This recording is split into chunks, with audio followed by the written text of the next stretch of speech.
प्रणाम जी सुंदर साथ जी। कल हम सब ने बहुत ही यूनिक ढंग से मेमोरी गेम खेलते हुए अपनी वाणी के 14 अंगों का जो हमने मिलान किया, उसको हमने बहुत अच्छे से आत्मसात किया। तो 2 मिनट पहले क्विकली हम इसका रिवीजन करते हैं, और ये सोनिया जी ने बनाया है ताकि ये सुंदर साथ उसको याद रख पाए। और इसमें ज्यादा स्थान पर नाम फोकस करें, मेन स्थान दिया है, क्योंकि कई बार क्या होगा कि फिर वो कॉलम बढ़ता जाएगा, तो उन्होंने मेन स्थान दिया है इसमें। बाकी ध्यान जो है मेन जो गया है वो रास का चरण, इस पर ज्यादा उन्होंने ध्यान दिया है। तो उसके लिए ये आप यूज कर पाएंगे फ्यूचर में भी। और इसमें 14 अंग है, लेकिन चूंकि हर एक वाणी में हिंदुस्तानी रूपांतरण भी हुआ है कुछ कुछ वाणी में, तो वहां पे उसकी काउंट बढ़ गई है। तो ये आपको पीडीएफ मेरे ख्याल से शेयर हो चुका होगा या फिर कर दिया जाएगा।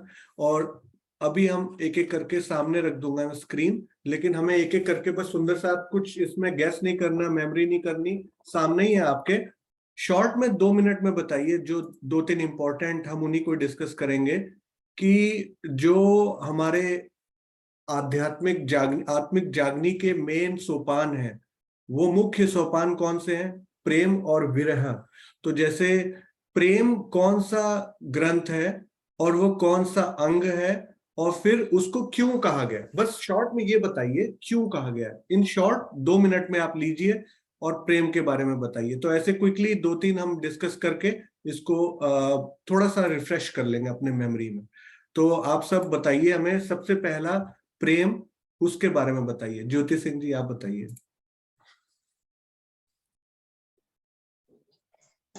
प्रणाम जी सुंदर सास जी।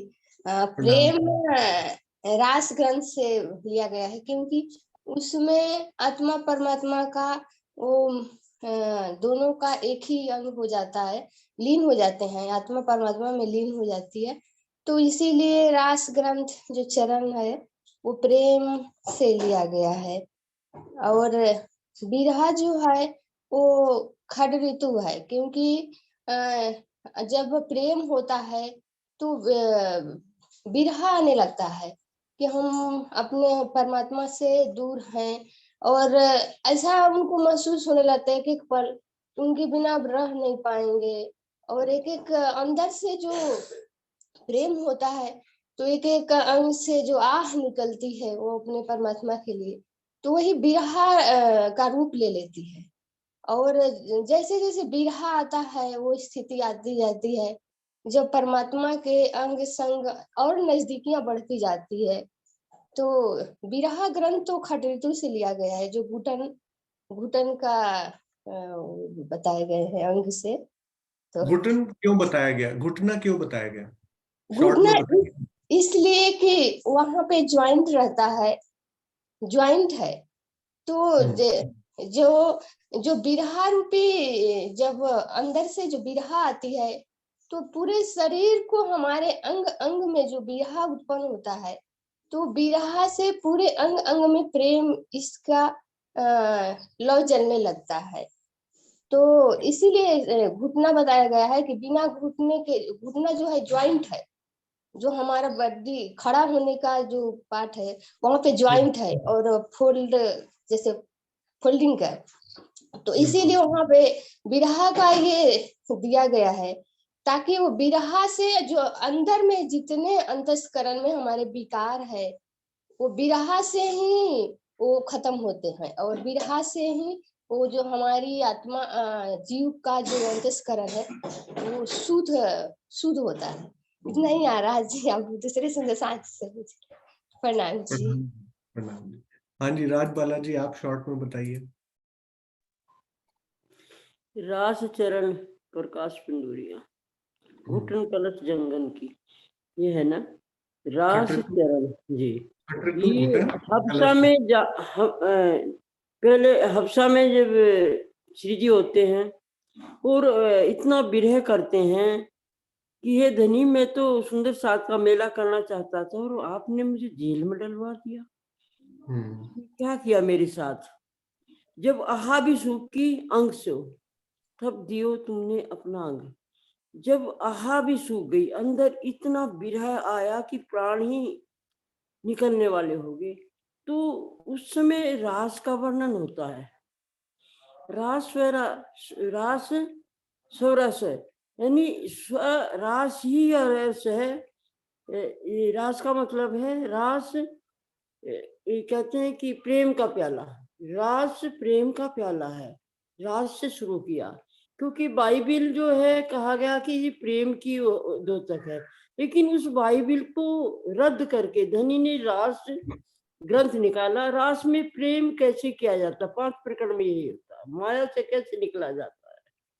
बाकी फिर होता है कि कैसे गोपियां प्रेम करती थी, घर में रहती हुई घर का कार्य करती, हर समय उनका प्रेम जो है बंधा रहता था। ब्रज हो रहा, ब्रज से जो है रास में आई तो संसार को क्या एक बछड़े के खुर के समान समझ लिया, ये संसार इतना है। और उनको उलंघ गई। कौन सी चीज थी उनके अंदर? प्रेम, प्रेम और विरह। बिना प्रेम और विरह, दुख से विरह उपजे, विरह प्रेम इश्क जब आया तू नहची मिलिया। विरह का भी प्रेम आएगा, वो प्रेम का भी इश्क आएगा, और इतना होगा कि तब धनी मिलते हैं। तो यहाँ रास लीला होती है। रास का मतलब कोई संसारिक नाच गान से मतलब नहीं है, ये परमात्मा को और आत्मा का मिलन होकर के उस विरह की पराकाष्ठा में पहुंच करके, प्रेम की पराकाष्ठा में पहुंच करके एक रस हो जाना ही रास है।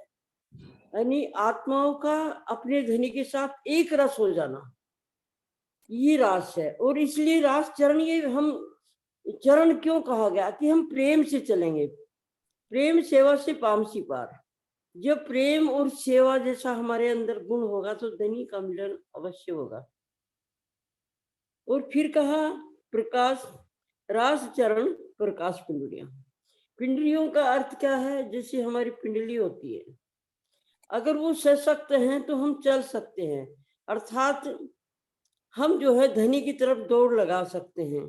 प्रकाश में, प्रकाश ही ग्रंथ वो है जो हमारे अंदर जाकर के, जिसको जंबूर कहा गया है, जिससे जंबूर से जाड़ निकालिए, दांत निकालते हैं खींच करके।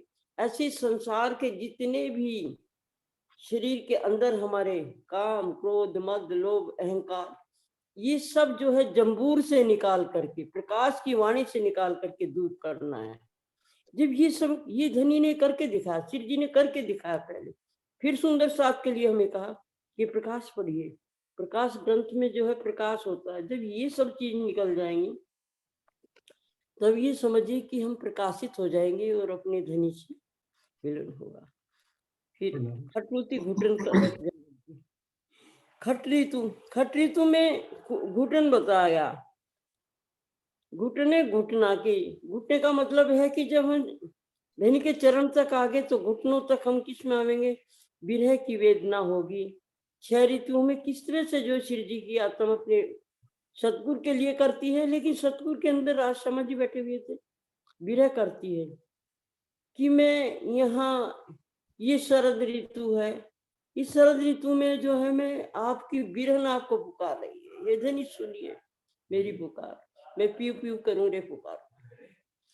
अगर बसंत की आती तो बसंत ऋतु में भी कहती सारा संसार बेले तक जो है पेड़ों से चिपटी पड़ी है और एक में ही विरहन आत्मा आपसे बिछड़ी हुई हूँ। 6 की 6 ऋतु में रुदन करती हैं और हमें शिक्षा ये मिलती है कि हम अपने धनी की, हम संसार में न खोए, किसी भी ऋतु में अपने धनी को याद करें। ये धनी मेरी आत्म जो है आपके लिए तड़प रही है, हमें खट ऋतु में बताया। अगर हम खट ऋतु को अपना ले, खट ऋतु की वाणी हमें क्या करती है? विरह और प्रेम का की पराकाष्ठा, ये सब जो है जामनगर की हफ्सा की जेल में जो है ये सब उतरता है और धनी के लिए इतनी विरह करते हैं। वही विरह वो अपने लिए करते, वो हमारे लिए बताया गया। सुंदर साथ जी, हम सोचते हैं कि श्री जी ने विरह कर लिया होगा, वो हमारे लिए करके दिखाया कि आप भी क्या है, हादी के चरणों पे चरण रखो। सुंदर साथ जी, जाग के जागनी करो साथ जी। वो जागना भी तो यही है, आत्मा से जागना है कहीं सोते हुए। और जब ये विरह की वाणियां हमारे अंदर आ जाएंगी, सुंदर साथ जी वह दिन दूर नहीं है जब हमारी आत्मा जो है दूर लगाएगी कि सुता हो सो जागिए, जागा बैठा होए, बैठा ठाड़ा होइए, ठाड़ा पाँव भरे सोए। तो इस बार इस तरह से फिर कहा कि दौड़ करना, दौड़ के लिए बताया गया है। इस तरह से वाणी को अपने अंदर अंगीकार करके, सुंदर साथी धारण करके, अपने अंदर उतार के हम उस चीज ले सकते हैं जो श्री जी धनी जी हमें संकेत कर रहे हैं कि सुंदर साथ जी कितनी देर करोगे संसार में, कब तक भटकते रहोगे। आइए, प्रणाम जी सुंदर साथ जी। मैं थोड़ा जो बता छोट के लिए बहुत अच्छा आपने प्रकाश किया पिंडुरियों का। प्रणाम जी। प्रणाम जी, प्रणाम जी। प्रणाम जी। तो सुंदर साथ जी, पिंडली का जैसे हमने देखा कल, एक सुंदर साथ ने क्वेश्चन भी किया था पिंडली का मतलब।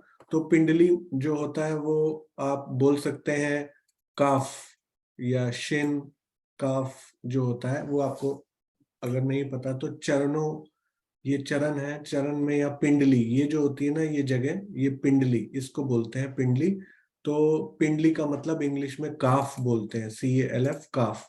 तो इसका हम जो अभी देख रहे थे कि हमारे जो 14 ग्रंथ है और 14 वांग्मय स्वरूप है, तारतम वाणी जो है श्री जी का वांग्मय स्वरूप है, तो उसको हम अभी देख रहे थे। तो उसमें जो हमने अभी दो देखे, चरण रास और पिंडुरिया प्रकाश और घुटन खटरुति, तो ये हमारे बेस हैं जो वाणी में भी बताया कि प्रेम और विरह, विरह से प्रेम आएगा। तो खटरुति जो है घुटने का जो है वो उपमा दी गई है। तो रास में प्रेम की झलक है और रास से पहले जो हमें चाहिए खटरुति। तो खटरुति में क्या है, खटऋतु में कि चरणों में पिंडली की शोभा होती है। नहीं, ये तो प्रकाश हो गया। तो खटरुति में घुटने के बारे में बताया अभी। तो विरह की जो वाणी है, क्योंकि विरह जो है वो प्रेम का बेस है, तो विरह के बिना प्रेम मैच्योर नहीं होगा, परिपक्व नहीं होगा, उसका पूरा उसको फल नहीं मिलेगा, प्रेम अधूरा है। तो इसीलिए विरह जो है खटरुति वाणी में दर्शाया। घुटना है वो हमारी चलने की क्रिया पर है। तो चरण की शोभा तभी है जब वो चल के दिखाया। अभी उन्होंने बताया सुंदर साथ ने कि हमें सूता होए सो जागियो, जागा सो बैठा होए, बैठा ठाड़ा होइयो, ठाड़ा प्रेम भर आगे सोए। तो हमें कदम आगे धरने हैं। जब कदम आगे धरेंगे तो हमारी सहायता कौन करेगा? हम विरह के बिना, घुटने के बिना तो एक कदम भी नहीं चल पाएंगे।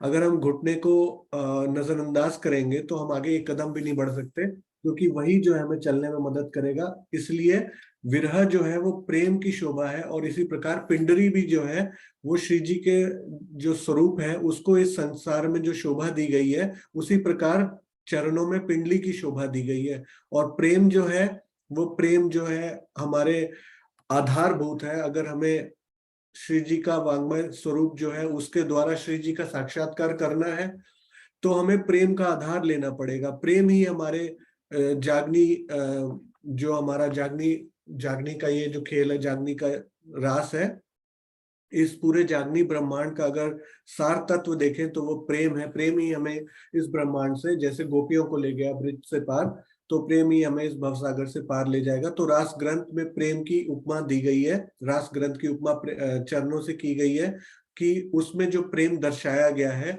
वही हमें इस प्रकार आगे दौड़ लगाने में सहायक होगा। उसके बिना दौड़ नहीं लगाई जा पाएगी। हाँ जी, चांद आंटी आप बताइए। प्रणाम जी। प्रणाम जी। प्रणाम जी। सुंदर साथ जी, मैं तो प्रेम के ऊपर ही बोलना चाह रही थी कि प्रेम ही ईश्वर है। हमारे शास्त्रों में भी यही लिखा है, ओनली लव इज गॉड, इश्क ही खुदा है। राज्य सिर्फ प्रेम ही प्रेम है। वो इतना ज्यादा प्रेम है, जैसे सूरज में गर्मी है तो वो किरणों से अपनी गर्मी व्यक्त करता है।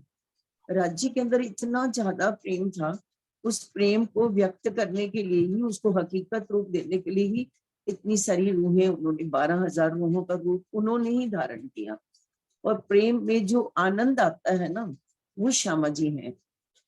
और जो अक्षर ब्रह्म है वो है ज्ञान का रूप, मतलब हमें पता चले, हमें ज्ञान आए कि प्रेम ही ईश्वर है। ये जो ज्ञान है वही है अक्षर ब्रह्म।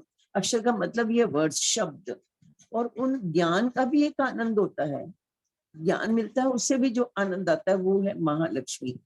तो चूंकि प्रेम ही हमारा आधार है, राज्य स्वयं ही प्रेम है, इससे उनको पाने के लिए गोपियों ने जो रास्ता अपनाया प्रेम का, जहाँ दो नहीं रहे, एक हो जाए, अद्वैत हो जाए, वैसे प्रेम के मार्ग पर चलकर हमें राज्य के पास जाना है।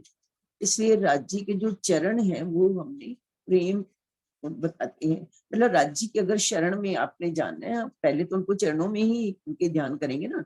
तो यदि हमें राज्य की शरण में जाना है तो सबसे पहले दिल में प्रेम भरना होगा, इतना प्रेम भरना होगा कि वो सब प्राणियों के ऊपर, बाहर अंदर से पूरा प्रेम भरना होगा, सबके ऊपर निश्चल निस्वार्थ भाव का प्रेम।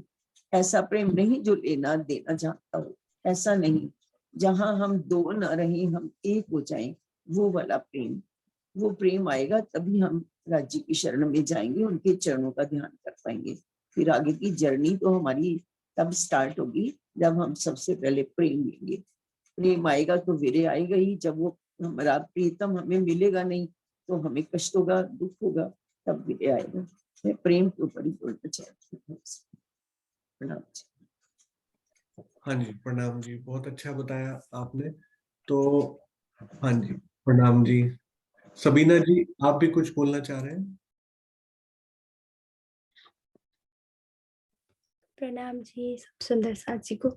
मैं बोलना नहीं चाह रही थी, लेकिन वो प्रसंग में दिमाग में अभी आ रही थी कि कल ही मैंने वो मम्मी से बात की थी, मेरी मम्मी से कुछ बात हो रही थी।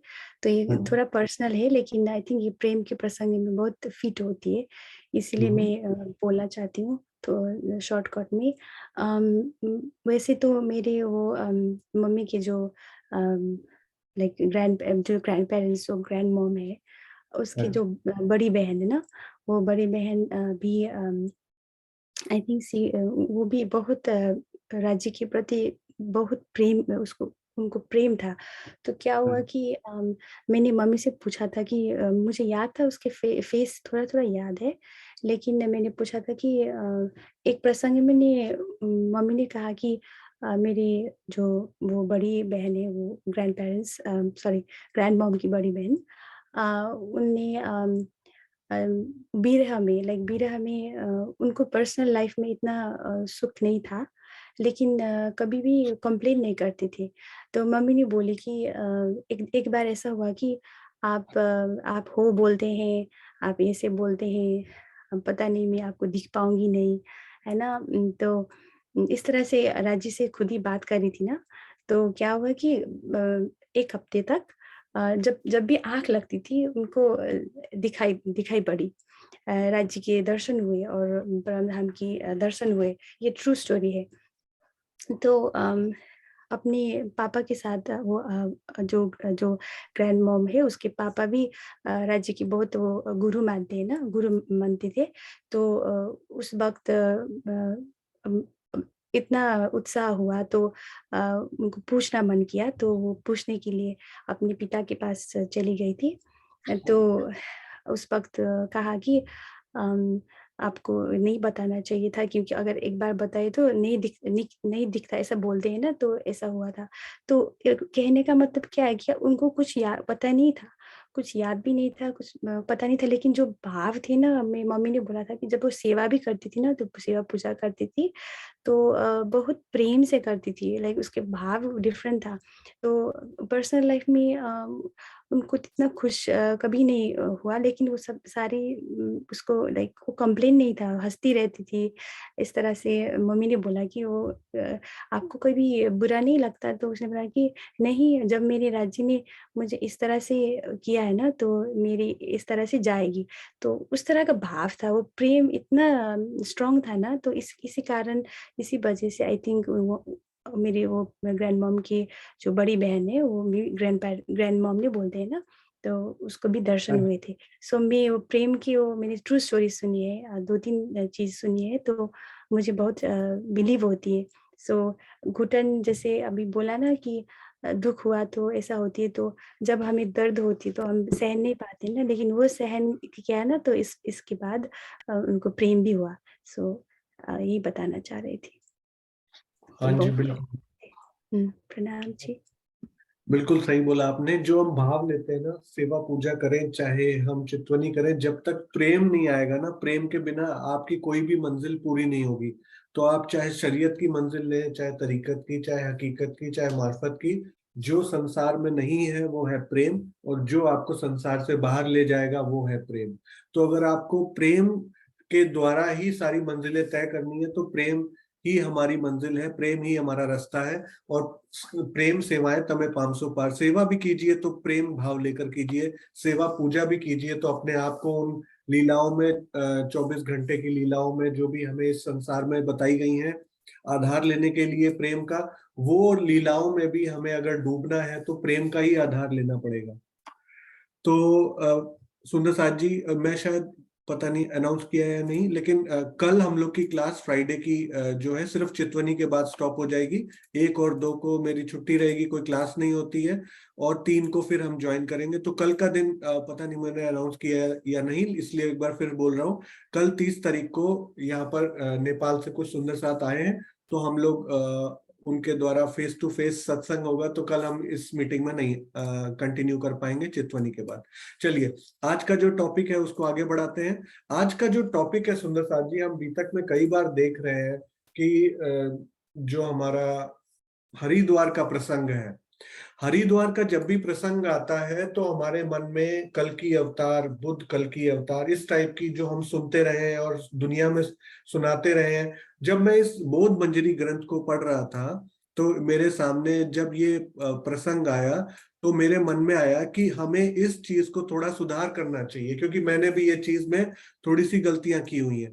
तो आज मैं चाहता हूं कि हम उसको थोड़ा सा पढ़ें, उसको थोड़ा सा अंडरस्टैंड करें, और उसी पे थोड़ा सा आज मंथन करें शॉर्ट में। और अपनी क्लास को इसी तरीके से आज आगे बढ़ाने का मन हो रहा है कि अवतार और परब्रह्म के प्रकटन की समीक्षा करें, यानी अवतार क्या है और परब्रह्म का प्रकटन क्या है। ये दो चीजें जो है, इसको थोड़ा सा आज खुलासा करके देखते हैं कि क्या हमें आज के बाद में वो टर्म्स बोलनी चाहिए, क्या टर्म्स नहीं बोलनी चाहिए, ताकि हम हमारे समाज में खुद जागकर उसको भी हम क्लैरिफाई कर पाए कि आपको अगर ऐसा लगता है तो उसका रीजन क्या है और कैसा आपको बोलना चाहिए। वो हमें जो समझ में आया वो इस प्रकार है। तो मुकेश कुमार जी, आप एक बार थोड़ा सा रीडिंग स्टार्ट करिए, और जहां एक पैराग्राफ हो जाए तो आप उसको थोड़ा सा एक्सप्लेन कीजिएगा। हाँ जी, प्रणाम जी। प्रणाम जी। अवतार एवं पारब्रह्म के प्रकटन की समीक्षा। गीता में योगेश्वर श्री कृष्ण जी कहते हैं कि जब जब धर्म की हानि होती है तब तब मैं धर्म की वृद्धि के लिए अवतरित होता हूँ। उनका यह कथन संसार के कल्याण के लिए अवतरित होने वाले महापुरुषों की भावना से संबंधित है। वेदांत ने भी इसी तथ्य की तरफ संकेत किया है कि जीवन मुक्त महापुरुष संसार में धर्म की स्थापना हेतु अवतरित होते रहते हैं। पौराणिक ग्रंथों में विष्णु भगवान द्वारा अवतार धारण करना भी इसी तथ्य की पुष्टि करता है, किंतु वेद के कथनानुसार सच्चिदानंद पारब्रह्म का अवतार होना संभव नहीं है। तो यहाँ पर आप बताइए थोड़ा सा इसको शॉर्ट में। इसमें संसार में धर्म की वृद्धि के लिए या स्थापना के लिए अवतार का शब्द का जो प्रयोग किया गया है वो पारब्रह्म से पूर्ण ब्रह्म परमात्मा से जो नीचे की शक्तियां हैं उनके लिए किया गया है, लेकिन परमात्मा के लिए, पूर्ण ब्रह्म परमात्मा के लिए अगर वो स्वयं आते हैं तो उनके लिए अवतार शब्द का प्रयोग ना करके प्रकटन शब्द का प्रयोग किया गया है, ऐसा वेदों में संकेत के रूप में कहा गया है। तो यही चीज प्राणनाथ जी का प्रकटन ग्रंथ है जो हम पढ़ रहे थे। पहले भी प्राणनाथ जी का प्रकटन हमने एक दिन देखा था। तो ये प्राणनाथ जी का प्रकटन ग्रंथ भी जो है, इसमें शॉर्ट में वही चीज बताई गई है जो हम अभी बौद्ध मंजरी में देख रहे थे, बोध मंजरी में।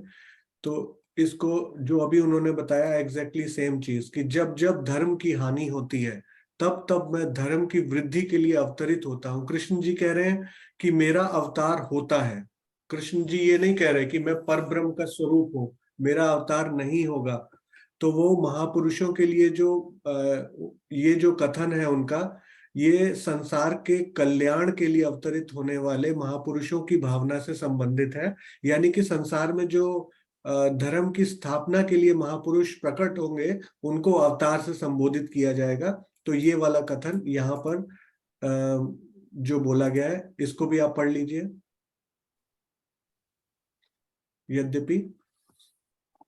यद्यपि अवतार पुरुषों का होता है, महापुरुषों सच्चिदानंद पारब्रह्म का नहीं। नहीं। तो ये वाला श्लोक है जिसमें ये बताया गया है कि यदा यदा ही धर्मस्य ग्लानिः भवति भारत अभ्युत्थानं धर्मस्य तदात्मानं सृजनाम्यहम् परित्राणाय साधूनां विनाशाय च दुष्कृतां धर्म संस्थापनार्थाय संभवामि युगे युगे। यानी इससे क्लियर हो गया कि गीता के इस कथन से कि महापुरुषों का अवतार धर्म की वृद्धि के लिए होता रहेगा, पर ब्रह्म का अवतार नहीं हो सकता। अभी इसी प्रकार आगे वाली लाइन के बारे में बताइए। वेदांत में भी बताया गया है कि वेदांत ने भी इसी तथ्य की तरफ संकेत किया है कि जीवन मुक्त महापुरुष संसार में धर्म की स्थापना हेतु अवतरित होते रहते हैं। पौराणिक ग्रंथों में विष्णु भगवान द्वारा अवतार धारण करना भी इसी तथ्य की पुष्टि करता है, किंतु वेद के कथनानुसार सच्चिदानंद पारब्रह्म का अवतार होना संभव नहीं है। तो चाहे वेद हो चाहे पौराणिक ग्रंथ हो, हर एक में बताया गया है कि धर्म की स्थापना के लिए महापुरुष, जीवन मुक्त महापुरुष अवतार के रूप में प्रकट होंगे इस संसार में। परब्रह्म का अवतार संभव नहीं है। अब आगे पढ़िए। छांदोग्य उपनिषद में क्या कहा गया है? छांदोग्य उपनिषद के षट प्रपाठक का कथन है कि आत्मरति पारब्रह्म के प्रति परम प्रेम रखने वाला पुरुष स्वराट शुद्ध ज्ञान स्वरूप होता है। इस प्रकार के महापुरुष ही संसार के कल्याणार्थ शरीर धारण किया करते हैं, जिन्हें पौराणिक मान्यता में अवतार की संज्ञा दी जाती है। वेद, गीता, उपनिषदों में वर्णित कुटस्थ ध्रुव अखंड परिणाम से रहित ब्रह्म कभी भी गर्भ में नहीं आ सकता। हाँ जी, छांदोग्य उपनिषद में भी यही बताया गया है कि जो पुरुष परब्रह्म के प्रति प्रेम रखते हैं और शुद्ध ज्ञान के स्वरूप है, वो संसार के कल्याणार्थ शरीर धारण करेंगे, यानी जीवन मुक्त है वो, लेकिन संसार के कल्याण के लिए उन्होंने तन धारण किया, और इसको पौराणिक मान्यता में अवतार बोला जाता है। लेकिन बाकी सभी ग्रंथ, वेद, उपनिषद, धर्म ग्रंथ जितने भी हैं, शास्त्र हैं, गीता है, वो सब यही बोल रहे हैं कि जो हमारा कूटस्थ, चाहे वो अक्षर, अक्षरातीत कोई भी हो, वो अखंड जो स्वरूप है वो कभी भी गर्भ में नहीं आ सकता, वो कभी भी जन्म नहीं ले सकता। करेक्ट? ठीक। हाँ जी, आगे ये पढ़िए। यह गहन जिज्ञासा की बात है कि बहुदेव उपासना तथा पारब्रह्म के अवतारवाद का निषेध करने वाला निजानंद संप्रदाय किस प्रकार यह घोषित करता है कि वर्तमान कलयुग में पारब्रह्म की शक्ति ने 2 तनों में लीला की है। तो अब ये देखिए, बड़ा इंपॉर्टेंट क्वेश्चन यहाँ पे रेस कर दिया इन्होंने निजानंद संप्रदाय की तरफ। अभी तक आप क्या बोल रहे हैं, परब्रह्म का अवतरण नहीं होगा, वो शरीर नहीं लेगा, लेकिन तुरंत ही उन्होंने पकड़ लिया कि आप ये भी बोलते हैं कि परब्रह्म 2 तनों में आएंगे। तो हाउ इज इट पॉसिबल, कैसे निजानंद संप्रदाय ये घोषित कर देता है कि परब्रह्म की लीला 2 तनों में पॉसिबल है। परब्रह्म तो कूटस्थ है, अक्षरातीत और अक्षर ब्रह्म कूटस्थ अखंड स्वरूप है। वो परब्रह्म की शक्ति जो है वो ना कभी इस तन में आ सकती है, ना तन धारण कर सकती है। तो किस प्रकार ये संभव है कि 2 तन में वो लीला पॉसिबल हो? करेक्ट जी। और हम जो है किसका हम निषेध करते हैं, बहुदेव उपासना और परब्रह्म के अवतारवाद का। यानी कि हम क्लियरली बोल देते हैं कि परब्रह्म का अवतार नहीं होगा, वो संभव नहीं है, ऐसा निजानंद संप्रदाय। और एक देवता, एक ब्रह्म की उपासना, बहुदेव उपासना का निषेध, ये भी निजानंद संप्रदाय का कथन है। तो दोनों खंडन कर दिए उन्होंने। आपने देखा दोनों चीजें खंडित हो रही हैं। एक हमारा खंडित हो रहा है कि बहुदेव की बात की जा रही है, तो हम बोलते हैं 2 तन आए। दूसरी तरफ हम बोलते हैं अवतारवाद नहीं होगा, हम बोलते हैं 2 तनों में लीला की। तो ये कैसे संभव है? यानी कि हमारी बातें हमारे ही खंडन में उपयोग की जाए तो हम उसका निराकरण कैसे करेंगे? करेक्ट जी, इसमें 2 तन में शक्ति एक ही थी। एक ही बिल्कुल शक्ति ने 2 तन भले ही 2 हैं, लेकिन बिल्कुल शक्ति एक ही शक्ति ने 2 समय में अपना जो है कार्य किया है। लीला की है। बिल्कुल सही, आपने करेक्ट आंसर दिया। तो जो ये बात की जा रही है कि 2 तनों में लीला हुई है, वो लीला जो करने वाला है वो एक ही है, वो शक्ति एक ही है। आपने बिल्कुल सही बोला। प्रणाम जी। प्रणाम जी। प्रणाम जी मुकेश जी, प्रणाम जी। हाँ जी, अनु गुप्ता जी आप नेक्स्ट पढ़ेंगे। हाँ जी, प्रणाम जी। हाँ जी, आप अब इसका निराकरण करिए कि ये कैसे निजानंद संप्रदाय को हम सही प्रूव करें। वस्तुतः जिन 2 तनों श्री देवचंद्र जी और श्री महराज ठाकुर जी, श्री महराज जी में परब्रह्म के प्रकट होकर लीला करने की बात की जाती है, वह उनकी उम्र के 40 वर्ष के बाद की बात है। जब दोनों तनों की उम्र 40 वर्ष की थी तो उन तनों में विद्यमान आत्माओं ने अपने प्रियतम परब्रह्म का प्रत्यक्ष साक्षात्कार किया। चलिए इसी पे हम 3-4 मिनट स्पेंड करेंगे। अब सब सुंदर साथ इस पे थोड़ा प्रकाश डालेंगे। हाँ जी बताइए। इसमें तो श्री देवचंद्र जी को भी 40 वर्ष की उम्र के बाद ही श्री राजी महाराज के मतलब राज्य की पहचान हुई, मतलब कि अपनी पहचान और राज्य की के बारे में जान पाए थे। पहले तो वो उनके बारे में नहीं जानते थे। देवचंद्र जी को दर्शन कितनी बार हुए? दर्शन उनको पहले तो हुए थे सिपाही के भेष में, डाकू के भेष, 16 साल की उम्र में। बिल्कुल। और उसके बाद उनको दर्शन हुए थे ब्रिज में, जब वो ध्यान करते थे ब्रिज का, अपने आप को जब गोपी मानकर। बिल्कुल। और उसके बाद फिर 40 वर्ष की आयु में जब तारतम्य मिला था उनको। और मिहिर राज जी को कितनी बार दर्शन होते हैं? और महराज जी को एक तो अरब में हुए थे और फिर हफ्से में हुए थे। बीच में एक बार वो चितवनी करते करते इतना सुखा दिया था अपने तन को कि उनको झलक मिल गई थी परमधाम की और अपनी परातम की। तो एक बार उनको भी चितवनी में हुआ और एक बार पल्ला झटका जब अरब में जब पल्ला झटका तब, और फिर हफ्सा में। पहले चितवनी में हुआ था।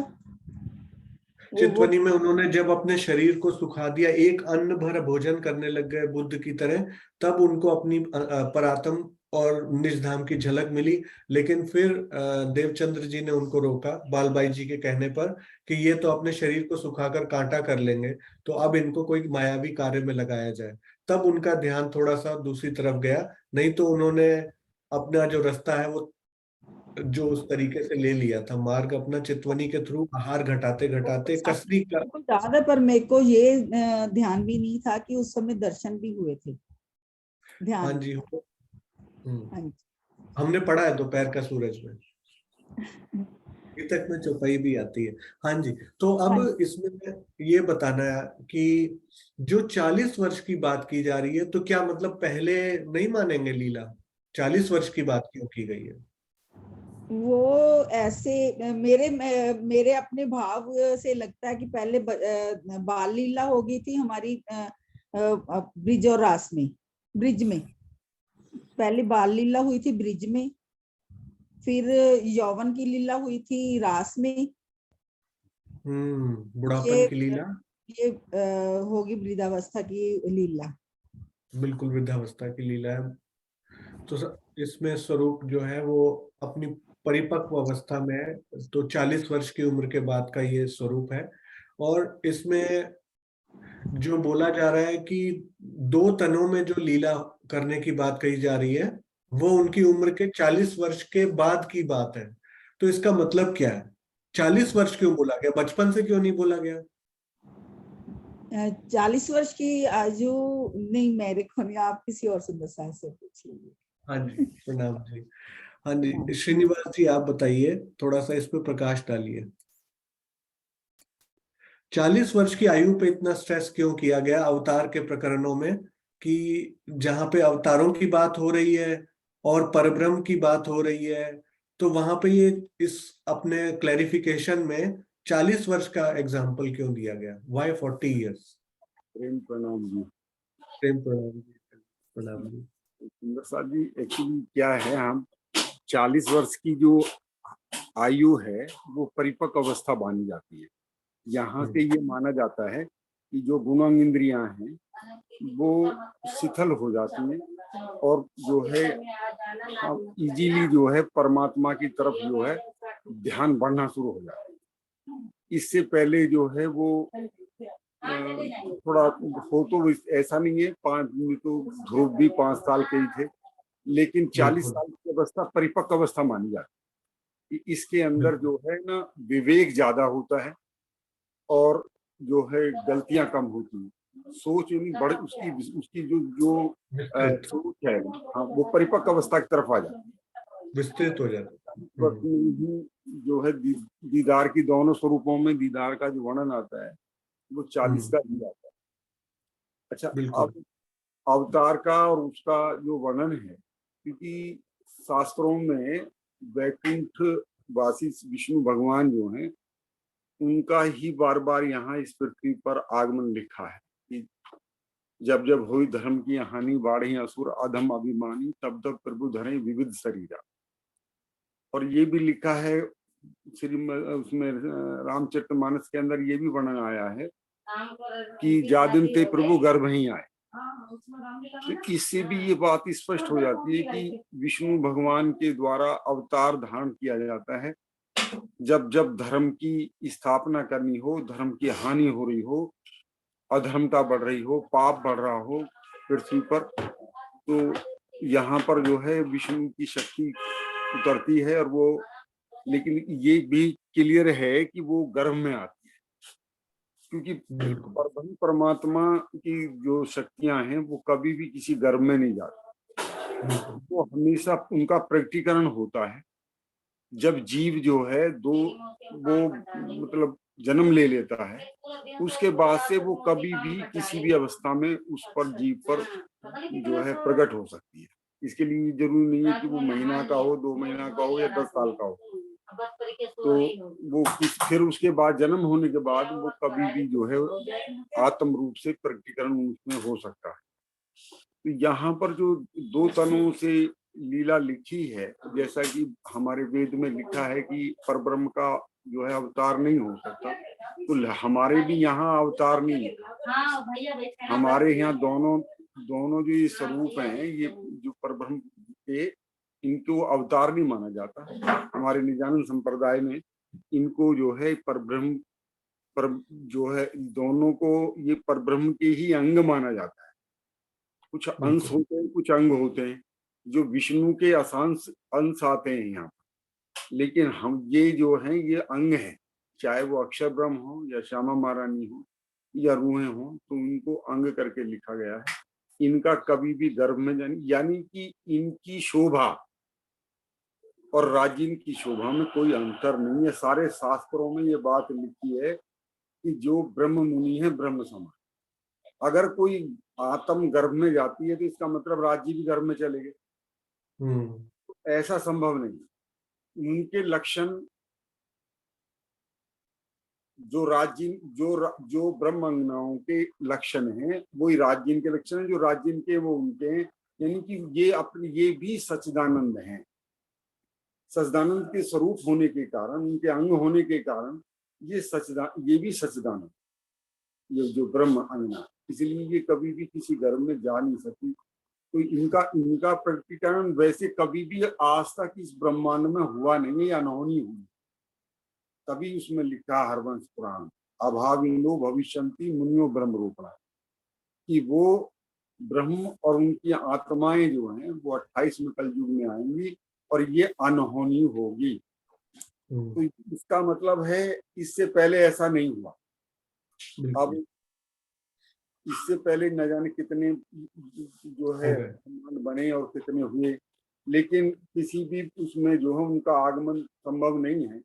तो अब इस ब्रह्मांड में आए हैं तो वो भी विशेष कारण, और ये ब्रह्मांड भी विशेष रूप से ही बनाया गया है। ये ब्रह्मात्माओं के माफक बनाया गया है, ब्रह्मात्माओं के माफक बनाया गया है, ताकि किसी भी प्रकार की उनको मतलब उनके आने से पहले जबराइल और असराफील जैसे दो महान फरिश्ते जो है उनको भी उतारा गया है, इसीलिए ताकि किसी भी प्रकार की कोई भी दिखाना कष्ट सब बाहरी मगर तन से न छू जाए। उनको न कष्ट तो दिखाना है क्योंकि इन्होंने कष्ट ही मांगा है।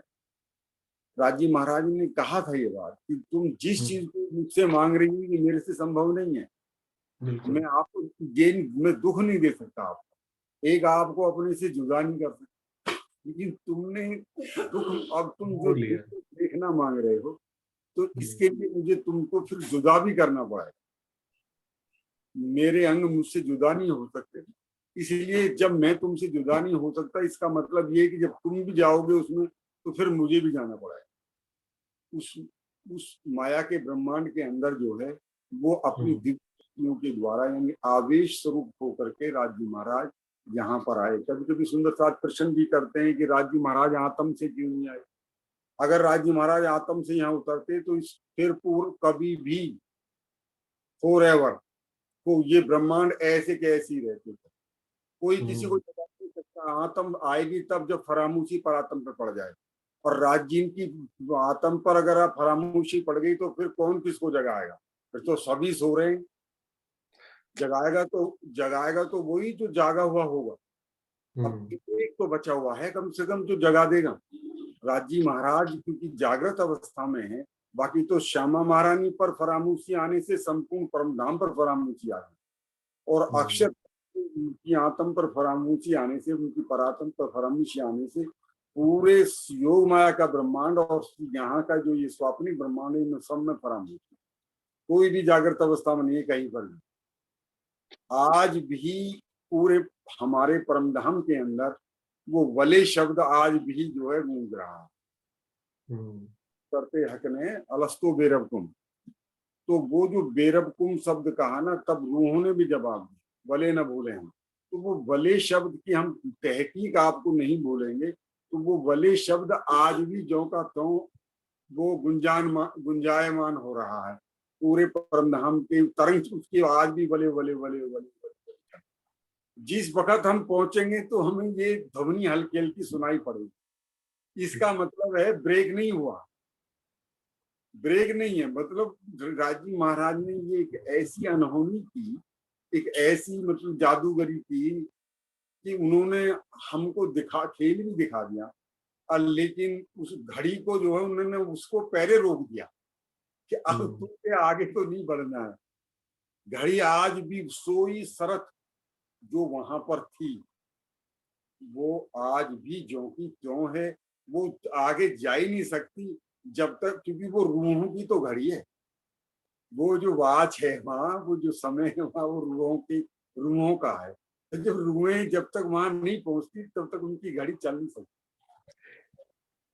तो इसलिए वो आज भी ज्यों का त्यों है। तो इस ब्रह्मांड के अंदर ये ब्रह्मांड बनते रहेंगे और ऐसे ही मिटते रहेंगे। यहाँ पर ही विष्णु भगवान की अवतार लीला होती रहेगी, लेकिन हमारा ब्रह्म परमात्मा और उनकी ब्रह्म अंगनाएं जो यहाँ पर आई हैं, ये अब कभी भी नहीं आएंगे। ये फुल एंड फाइनल है। ब्रज में आए तो भी जो है लीला देखनी बाकी रह गई, इच्छा पूरी नहीं हुई। रास में गए तो वहां भी कुछ थोड़ा घना धाक मन में रही। अब जागनी के ब्रह्मांड में आए हैं तो वो दोपहर का सूरज बन करके आए, ताकि कुछ कमी न रह जाए, यानी बिल्कुल क्लियर हो जाए, कोई बात खुला वो कोई किसी प्रकार का संशय ही ना रह जाए। तो ये बेशक जो लेकर के आए हैं राजी महाराज, इससे संपूर्ण ब्रह्मांड को मुक्ति मिलेगी। इससे बेशक हो जाएगा, सारा ब्रह्मांड बेशक हो जाएगा। 14 तबक बेशक होंगे। किसी को अब कोई भी किसी से भी पूछा जाएगा कि भाई वो परब्रह्म परमात्मा का निज नाम स्वरूप लीला, हाँ, अब तो हमारे 5-5 साल के 7-7 साल के बच्चे ना वो बताने की सक्षम हो गए हैं कि भाई राज्य का ऐसा स्वरूप है, ऐसी लीलाएं, ऐसे ऐसे उठते हैं, प्रातः को, दोपहर को, संध्या। तो ये सब कैसे हुआ? ये ब्रह्म ज्ञान के राजी महाराज ने, इससे पहले अगर वाणी आ गई होती या ब्रज में रास में वाणी ना आने के बाद भी अगर ये हकीकत मार्फत का ज्ञान हजरत मोहम्मद साहब ने खुलासा कर दिया होता, जैसे हम सुंदरता प्रश्न करते हैं कि जब राजी महाराज ने उनको दे ही दिए थे 90,000 शब्द, तो फिर उन्होंने उनको खोले क्यों नहीं? 30,000 शरीयत के थे, 30,000 तरीकत थे, लेकिन 30 के जब वो दिए, उनको दे तो दिए, लेकिन उनका हुक्म नहीं हुआ। उन्होंने कहा कि ये तुमको छिपा के रख। तो उसमें राज था, ये राज्य इनका राज था कि वो जो हकीकत मार्फत का ज्ञान है, क्योंकि उसे संसार में उसका वजन कोई उठा नहीं सकेगा। मेरे जो ब्रह्म मोमिन हैं, ब्रह्म अंगनाएं हैं, वो ही इस काबिल तारीफ हैं कि वो उसको ले सकती हैं और हृदयंगम कर सकती हैं। मार्फत का ज्ञान किसी को बर्दाश्त नहीं हो पाया, इसलिए उसके पात्र जो हैं वो अब वो वक्त क़यामत को आने हैं। तो इसलिए हम खुद आएंगे और काजी बन करके आएंगे, कजा करेंगे, और फिर इन 30,000 जो हकीकत मार्फत का ज्ञान है, इसका प्रकटीकरण होगा। अगर ये उसी वक्त प्रकट हो जाता तो फिर कजा भी हो जाती, और कजा हो जाती तो फिर जो है ब्रह्मांड अखंड को भी प्राप्त हो जाता। आज सृष्टि नहीं रह पाती। तो इसलिए ये सारा सिस्टम जो राज्य ने बना रखा, ये क्रम वाइज जो है ये पहले से सुनिश्चित कर रखा है। तो ये हमारे अवतार की जो लीला है, हमारे परमधाम और योग माया के ब्रह्मांड, वहां से जो भी आते हैं उनको योग माया के भी अवतार नहीं कहलाते वो, क्योंकि ये इसी काल माया के ब्रह्मांड में जो वैकुंठ से उतरते हैं उनको अवतार की संज्ञा दी गई है। ये जो है यहाँ पर आते हैं और अपना काम करके वापिस चले जाते। तो ये 40 साल परिपक्व अवस्था है और यहीं पर दीदार किया। प्रणाम जी।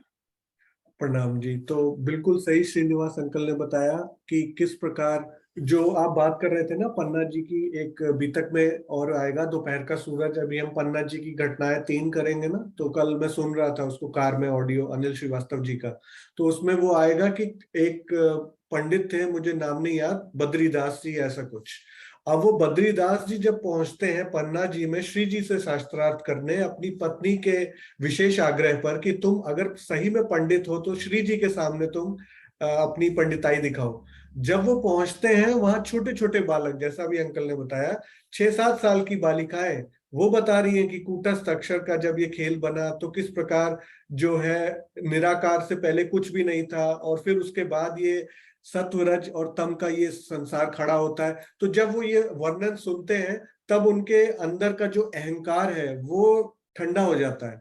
तो वो बात उन्होंने बताई। और दूसरी जो हम अवतारों की बात कर रहे हैं अभी, अवतारों के जन्म और गर्भ में जाने की बात की जा रही है। तो यहाँ ये चीज मेरे हिसाब से इसलिए लिखी गई है, जितना मुझे समझ आ रहा है, 40 वर्ष ना होकर जन्म क्यों नहीं लिखा? जन्म से ही उनको प्रियतम परब्रह्म मान लिया गया, प्रियतम परब्रह्म का साक्षात्कार हो गया। उसका भी उन्होंने बहुत क्लियर बताया कि परिपक्व एज जो है, वो जागने की जो एज है इस संसार में, वो 40 के बाद, जैसा कि स्वामी जी चर्चा में बताते हैं अपनी, तो वो 40 के बाद की एज के बाद आदमी को इतना ज्ञान आता है कि वो उसको समझ पाए और समझा पाए। तो इसको और क्लैरिफाई क्यों किया गया है? क्योंकि हम अभी तक जो भी देख रहे थे वो बात की जा रही थी कि जन्म से गर्भ में अवतार आता है, परब्रह्म जो है वो गर्भ में नहीं आता। तो और क्लियर हो जाती है इससे बात कि जो दो आत्माओं ने प्रवेश किया, वो भी हम आगे पढ़ेंगे, अभी हम आगे 2 मिनट में और पढ़ेंगे। जो आत्माओं ने प्रवेश किया उन्होंने साक्षात्कार जन्म में नहीं किया, उनको अभी प्रियतम परब्रह्म का साक्षात्कार ना होने से उनका स्वरूप नहीं बोला जा सकता कि मिहिराज ने जन्म लिया और वो प्राणनाथ हो गए, नहीं बोल सकते। ये परब्रह्म उनको तभी बोला जाएगा जब उन्होंने साक्षात्कार कर लिया, धाम हृदय में विराजमान कर लिया, उस दिन से वो प्राणनाथ कहलाएंगे। तो और एक क्लियर हो गया कि निजानंद संप्रदाय जो है ये ना सिर्फ बहुदेववाद का खंडन करता है, बल्कि परब्रह्म के अवतारवाद जो कि जन्मगत होता है, जन्म से होता है, उसका भी खंडन करता है। और उसमें जो लीलाएं हो रही हैं वो 40 वर्ष के बाद ही, साक्षात्कार के बाद प्राणनाथ की लीला हो रही है, जाहिरी रूप में लीला हो रही है, प्रकट रूप में प्रकटन जो है वो प्राणनाथ जी का जो उनमें जो हम बोलते हैं संबोधन, वो तब से स्टार्ट होगा। तो इससे और क्लियर हो जाता है कि ये दो चीजों की बात की जा रही है, और दोनों में अब आगे क्लियर होगा कि उसको जो बात की जाती है कि परब्रह्म क्यों मान लिया जाए, तो वो आगे हम अभी पढ़ेंगे। कुसुम अग्रवाल जी, आप कुछ बोल रहे थे?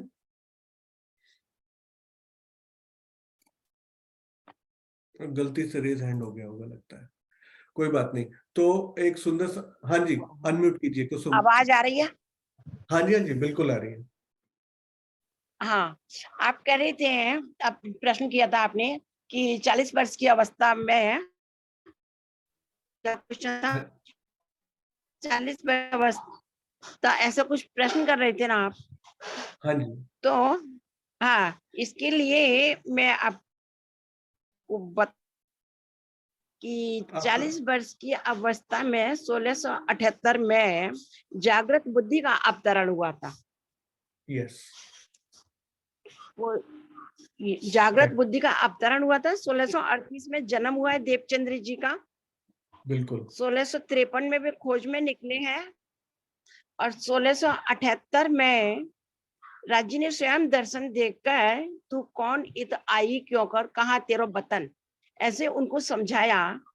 और जागृत बुद्धि का उन्होंने ये तारतम मंत्र दिया कि तुम्हारी सखियां खेल देखने आई हैं, उनको याद दिलाओ कि उन्होंने मुझसे ईशा क्रवत किया था। बिल्कुल। उस समय जागृत बुद्धि का यह अवतरण हुआ था, ऐसा मेरे दिल में आ रहा है। फिर आपने दूसरा प्रश्न किया था कि 40 वर्ष की अवस्था में ही दूसरे तन के द्वारा लीला क्यों हुई, तो उसके लिए मेरे दिल में आ रहा है कि पहले तन के द्वारा देवचंद्र जी के द्वारा जो 40 वर्ष की अवस्था में लीला हुई है वो जागृत बुद्धि का अवतरण था, और दोबारा जो लीला हुई है 40 वर्ष की अवस्था में वो निज बुद्धि का अवतरण था। क्या मैं सही बोल रही हूँ? बिल्कुल सही। यही बताने के लिए मैंने हैंड रेज किया था। बहुत अच्छा आपने बताया कि प्राणनाथ जी के स्वरूप में जो दूसरी लीला हो रही है दूसरे जामे में, वो निज बुद्ध, जागृत बुद्ध, सब सारे रहस्य मार्फत के खोले गए। हाँ, वो शोभा महामती जी को प्राप्त है। हाँ जी, प्रणाम जी। हाँ, प्रणाम जी, प्रणाम जी। प्रणाम जी कुसुम जी, प्रणाम जी। हाँ जी, सुंदर साथ जी। तो अब हम नेक्स्ट पढ़ेंगे आगे। तो एक सुंदर साथ जी, वीना जी आप पढ़ सकते हैं, तो आप अनम्यूट कीजिए। 108 के नाम से।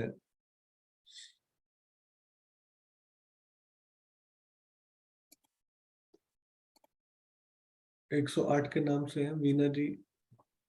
चुपई पढ़नी है। ना ना, ये पढ़िए अब इसी का आगे की जो 40 वर्ष की आयु में उनको बोला गया ना कि साक्षात्कार हुआ दोनों आत्माओं को, दोनों तनों में जो विद्यमान आत्माएं, देखिए विद्यमान आत्माएं विद्यमान है, माने कि आत्मा जन्म से ही प्रवेश कर चुकी है, लेकिन साक्षात्कार 40 वर्ष में हो रहा है। हाँ जी, तो इसको आप पढ़िए थोड़ा कि साक्षात्कार होने के बाद क्या होता है, वो सिचुएशन बताई गई है, तो यहाँ से पढ़िए आप। जिस प्रकार अभी अभी खोला है ना, अभी खोला है ना। इधर से पढ़ना है आपको। जिस प्रकार अग्नि में तपकर लोहा अग्नि के उसी प्रकार पार ब्रह्म के साक्षात्कार द्वारा पार ब्रह्म की साध मर्यादा प्राप्त कर ली जाती है। 33 योग निषद का कथन है कि ब्रह्म को जानने वाले ब्रह्म के स्वरूप जैसा हो जाता है। श्री निजानंद संप्रदाय में इसी सिद्धांत को मानकर उन्हें ब्रह्म स्वरूप माना जाता है। पौराणिक मान्यता में सभी अवतारों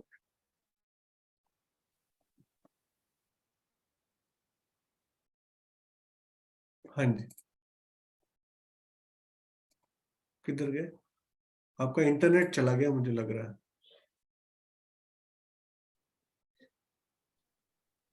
पौराणिक मान्यता में सभी अवतारों को गर्भ में जन्म लेने से जोड़ा जाता है। रामचरितमानस का रामावतार के संबंध में कथन है कि जा दिन से रही गर्भ ही आए, किंतु श्री निजानंद संप्रदाय की मान्यता इस प्रकार की नहीं है। वह पंच भौतिक तन में मात्र पारब्रह्म की आवेश और जोश की शक्ति के प्रकटन की बात करता है। सच्चिदानंद अक्षर पारब्रह्म जो अनंत सूर्यों से भी अधिक प्रकाशमान। इंटरनेट चला गया उनका, कोई बात नहीं, लीव हो गए। ज्योति जी आप पढ़ सकते हैं?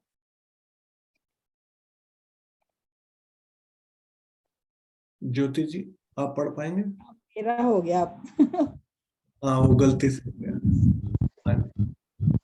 ज्योति जी आप पढ़ पाएंगे? हाँ जी, हमको बोल रहे हैं। हाँ जी, एक मिनट, आपका थोड़ा सा डिस्टरबेंस आ रहा है। अच्छा, डिस्टर्ब। हाँ जी, अभी यहाँ से पढ़िए। पौराणिक मान्यता में सभी अवतारों को गर्भ में जन्म लेने से जोड़ा जाता है।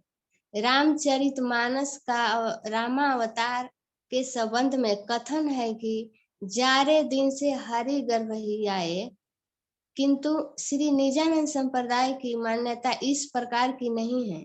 वह पंच भौतिक तन में मात्र पर ब्रह्म की आवेश और जोश की शक्ति के प्रकटन की बात करता है। सच्चिदानंद अक्षरातीत पर ब्रह्म जो अनंत सूर्यों से भी अधिक प्रकाशमान है, वे कभी भी माता के गर्भ में नहीं आ सकते। तन के जन्म लेने के पश्चात ही उसमें प्रगटने वाले आवेश स्वरूप को पर ब्रह्म के प्रगटन की संज्ञा दी जाती है। अनेक धर्म ग्रंथों में इस 28वें कली युग में पर ब्रह्म के आवेश स्वरूप द्वारा अलौकिक ब्रह्म ज्ञान के प्रगटीकरण का वर्णन है, जिसे आगे स्पष्ट किया जाएगा। तो ये वाला पार्ट जो है ना, ये वाले पार्ट में पहले थोड़ा बताइए। अग्नि में ये वाला पढ़िए एक बार। पढ़ूं कि इसका बोलूं? हाँ जी, पढ़ते पढ़ते बोल भी दीजिए अग्नि वाला पैराग्राफ। अग्नि में तपकर लोहा अग्नि के समान गुण को प्राप्त कर लेता है। उसी प्रकार पर ब्रह्म के साक्षात्कार द्वारा पर ब्रह्म की साधर्म्यता प्राप्त कर ली जाती है। तैत्तिरीय उपनिषद का कथन है कि ब्रह्म को जानने वाला ब्रह्म के स्वरूप जैसा हो जाता है। श्री निजानंद संप्रदाय में इसी सिद्धांत को मानकर उन्हें ब्रह्म स्वरूप माना जाता है। अब इसमें अग्नि के समान जब लोहा को अग्नि में डाल देते हैं तो वो भी लोहा जो है तप कर अग्नि बन जाता है। कहने का यही तात्पर्य है कि जैसे जो पार ब्रह्म का जब साक्षात्कार, जब पार ब्रह्म का अंदर में जो बोलते हैं गुण आने लगता है, जैसे विकार, काम, क्रोध सभी, वो ऑटोमेटिक धीरे धीरे धीरे धीरे खत्म होने लगते हैं। तो जो ब्रह्म का गुण है वो हमारे अंदर आना शुरू हो जाते हैं। तो इसीलिए बोलते हैं कि जब हमारे अंदर वो जो राज्य का गुण आना शुरू होता है तो हम भी उसी तरह का अपना रहनी करनी और भाव दिल में आना शुरू हो जाता है। राज्य जब इतने दयालु, कृपालु, सब कुछ भरे हैं, तो हमें भी कैसा रहनी करनी चाहिए कि हम तो उनके अंग हैं, तो हमें भी उस तरह की करना है जैसे ब्रह्म स्वरूप माने गए हैं, बताए हैं यहाँ पे कि ब्रह्म का स्वरूप हो जाते हैं। तो राज्य का गुण हमारे अंदर भी जब आना शुरू हो जाता है तो हम भी ब्रह्म लीन होना शुरू हो जाते हैं। राज्य के अंदर का जो प्रेम है वो मिलना शुरू होता है, आनंद मिलना। तो हमें इसीलिए बताए हैं कि ब्रह्म समान हो जाते हैं। ब्रह्म को जानने वाला ब्रह्म के स्वरूप जैसा हो जाता है। तो बोलिए। बोलिए। तो जो ये बताया गया था कि 40 वर्ष की उम्र में साक्षात्कार हुआ, उसके आगे फिर ये बात कही गई, करेक्ट? हाँ जी, हाँ जी। तो इसमें यही प्रूफ किया गया कि साक्षात्कार से रिलेशन क्या है। 40 वर्ष के बाद साक्षात्कार से रिलेशन क्या है, उसके अंदर परब्रह्म की शक्ति आ गई। क्योंकि जैसे अग्नि के पास लोहा तप जाए तो उसके गुण को प्राप्त कर लेगा, उसमें और अग्नि में कोई अंतर नहीं है। ऐसे ही जब परब्रह्म की साक्षात्कार को उन्होंने अनुभव किया 40 वर्ष में, तो उनमें और परब्रह्म में कोई अंतर नहीं रह गया। उन्होंने उसी का समान गुण, जैसा कि आपने बताया कि सारे अवगुण उनके अपने आप ही समाप्त हो गए, राइट, दफन हो गए, वो खत्म हो गए। तो उस प्रकार उन्होंने भी जो है परब्रह्म की साधर्मिता प्राप्त कर ली। और उपनिषदों में भी ये कहा जाता है कि ब्रह्म को जानने वाला ब्रह्म के स्वरूप जैसा हो जाता है। तो इसका एक यहाँ पे वो भी एक कथन, ब्रह्म विदो ब्रह्म भवति, मुंडक उपनिषद इसमें दिया हुआ है कि ब्रह्म को जानने वाला ब्रह्म के समान हो जाता है। तो साक्षात्कार के बाद उस स्वरूप में और ब्रह्म के स्वरूप में कोई अंतर नहीं माना जा सकता। ये मुंडक उपनिषद, तैत्रीय उपनिषद और मुंडक उपनिषद के अनुसार हमने प्रूव कर दिया कि निजानंद संप्रदाय का जो सिद्धांत है वो ब्रह्म स्वरूप क्यों मान रहा है, क्योंकि साक्षात्कार के बाद दोनों में कोई डिफरेंस नहीं रह गया।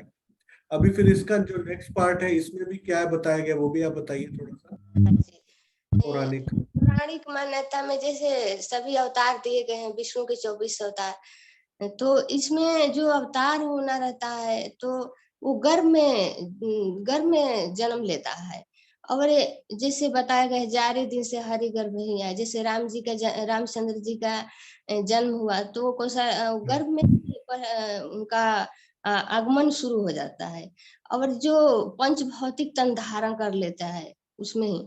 और जो हमारे राज्य का पर ब्रह्म का जो शक्ति है, आवेश जो आता है, वो किसी जीव में गर्भ में धारण नहीं करता है। जीव के उत्पन्न हो जाने में उनमें आवेश और जोश जो है वो आता है।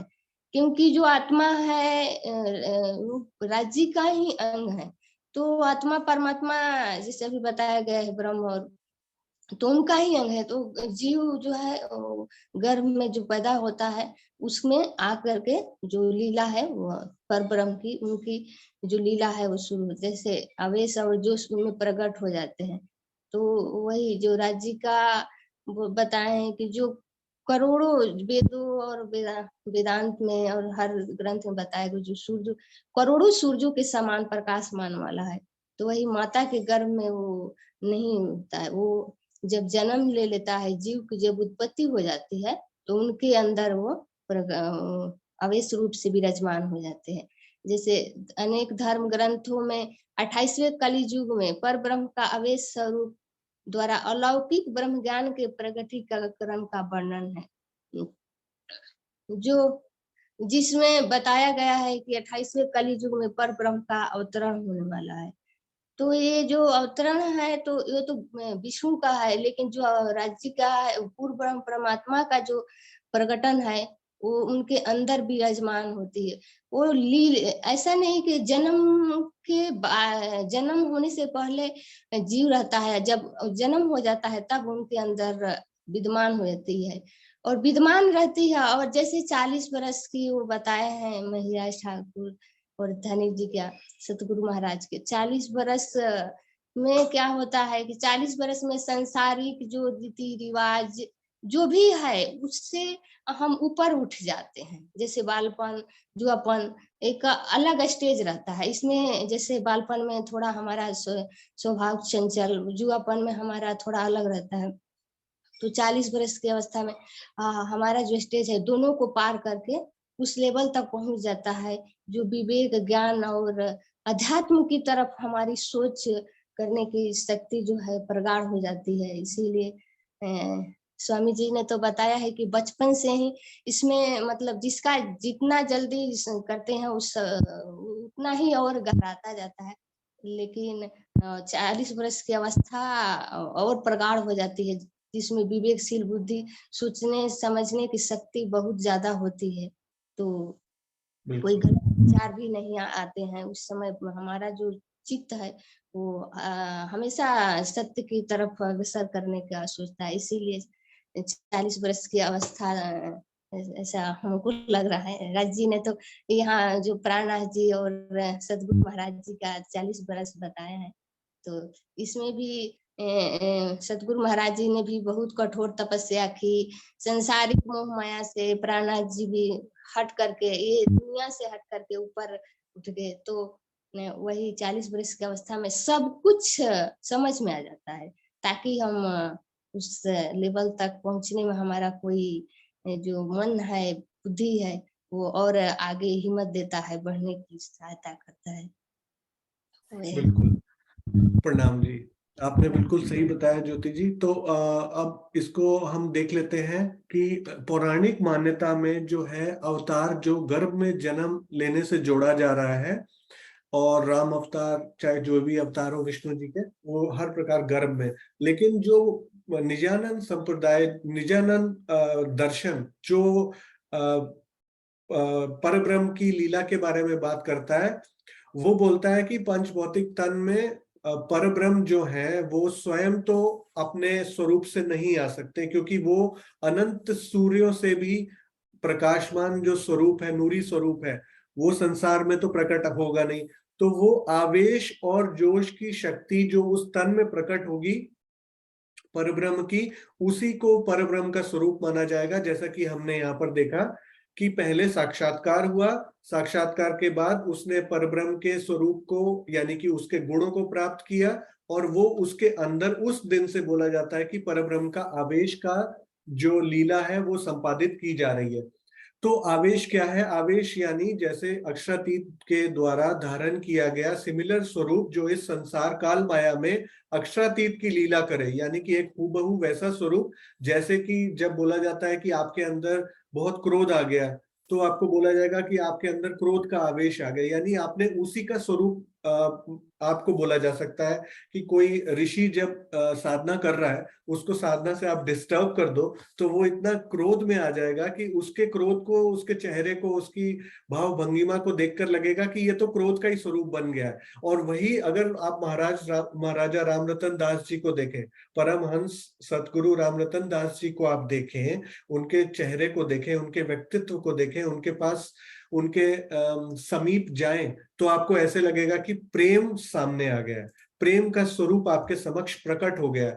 तो ऐसे लगता है कि वो प्रेम का ही स्वरूप बन गए हैं, वो प्रेम की ही आवेश, प्रेम आवेश उनके अंदर आ गया है। इसी प्रकार अक्षरातीत का जो सारे गुण हैं, वो उनका जो आवेश है, वो जिसके अंदर प्रकट हुआ साक्षात्कार के बाद, उसको बोलेंगे कि आवेश आज से उनके अंदर लीला कर रहा है। अक्षरातीत का जो स्वरूप है वो आवेश स्वरूप उनके अंदर वो लीला कर रहा है। तो माता के गर्भ में आने की बात निजानंद दर्शन में नहीं की जा सकती, और वो बोला जा सकता है कि उस प्रकटन के बाद उनके अंदर जब अक्षरातीत का आवेश आया, तो अब जो है वो अक्षरातीत की लीला उसके अंदर से हो रही है, लेकिन जन्म से नहीं।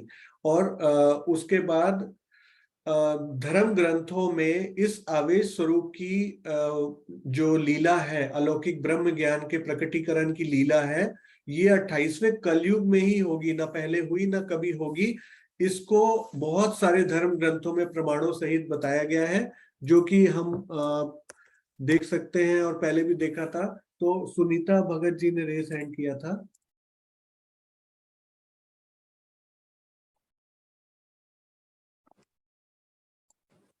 हाँ जी, प्रणाम जी, सुंदर प्रणाम सर। जी, प्रणाम।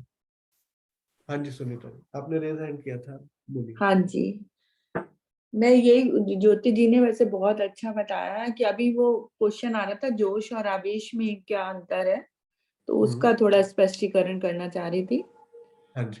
कि जोश और आवेश ये दो शक्तियां हैं राज्य महाराज के, जो जैसे इसको एक उदाहरण से भी हम समझ सकते हैं कि जैसे अग्नि है, अग्नि के ऊपर अगर हम पानी रखें बॉईल करने के लिए, उबालने के लिए, तो वो पानी जब उबलने लगता है तो उसको जोश की शक्ति बोला जा सकता है कि उसमें उसके अंदर जोश ने प्रवेश किया और वो उबाले का रूप ले लिया।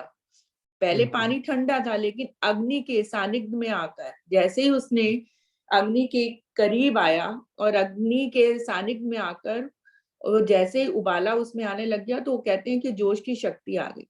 और आवेश होता है कि जैसे अभी भी पहले पिछले भी उदाहरण अभी बताया कि लोहा जैसे ही अग्नि के संपर्क में आता है तो वो लोहा अपना तो जो उसका अपना रूप होता है वो तो बिल्कुल ही रहता ही नहीं है, और वो कैसा हो जाता है, अग्नि के समान लाल हो जाता है।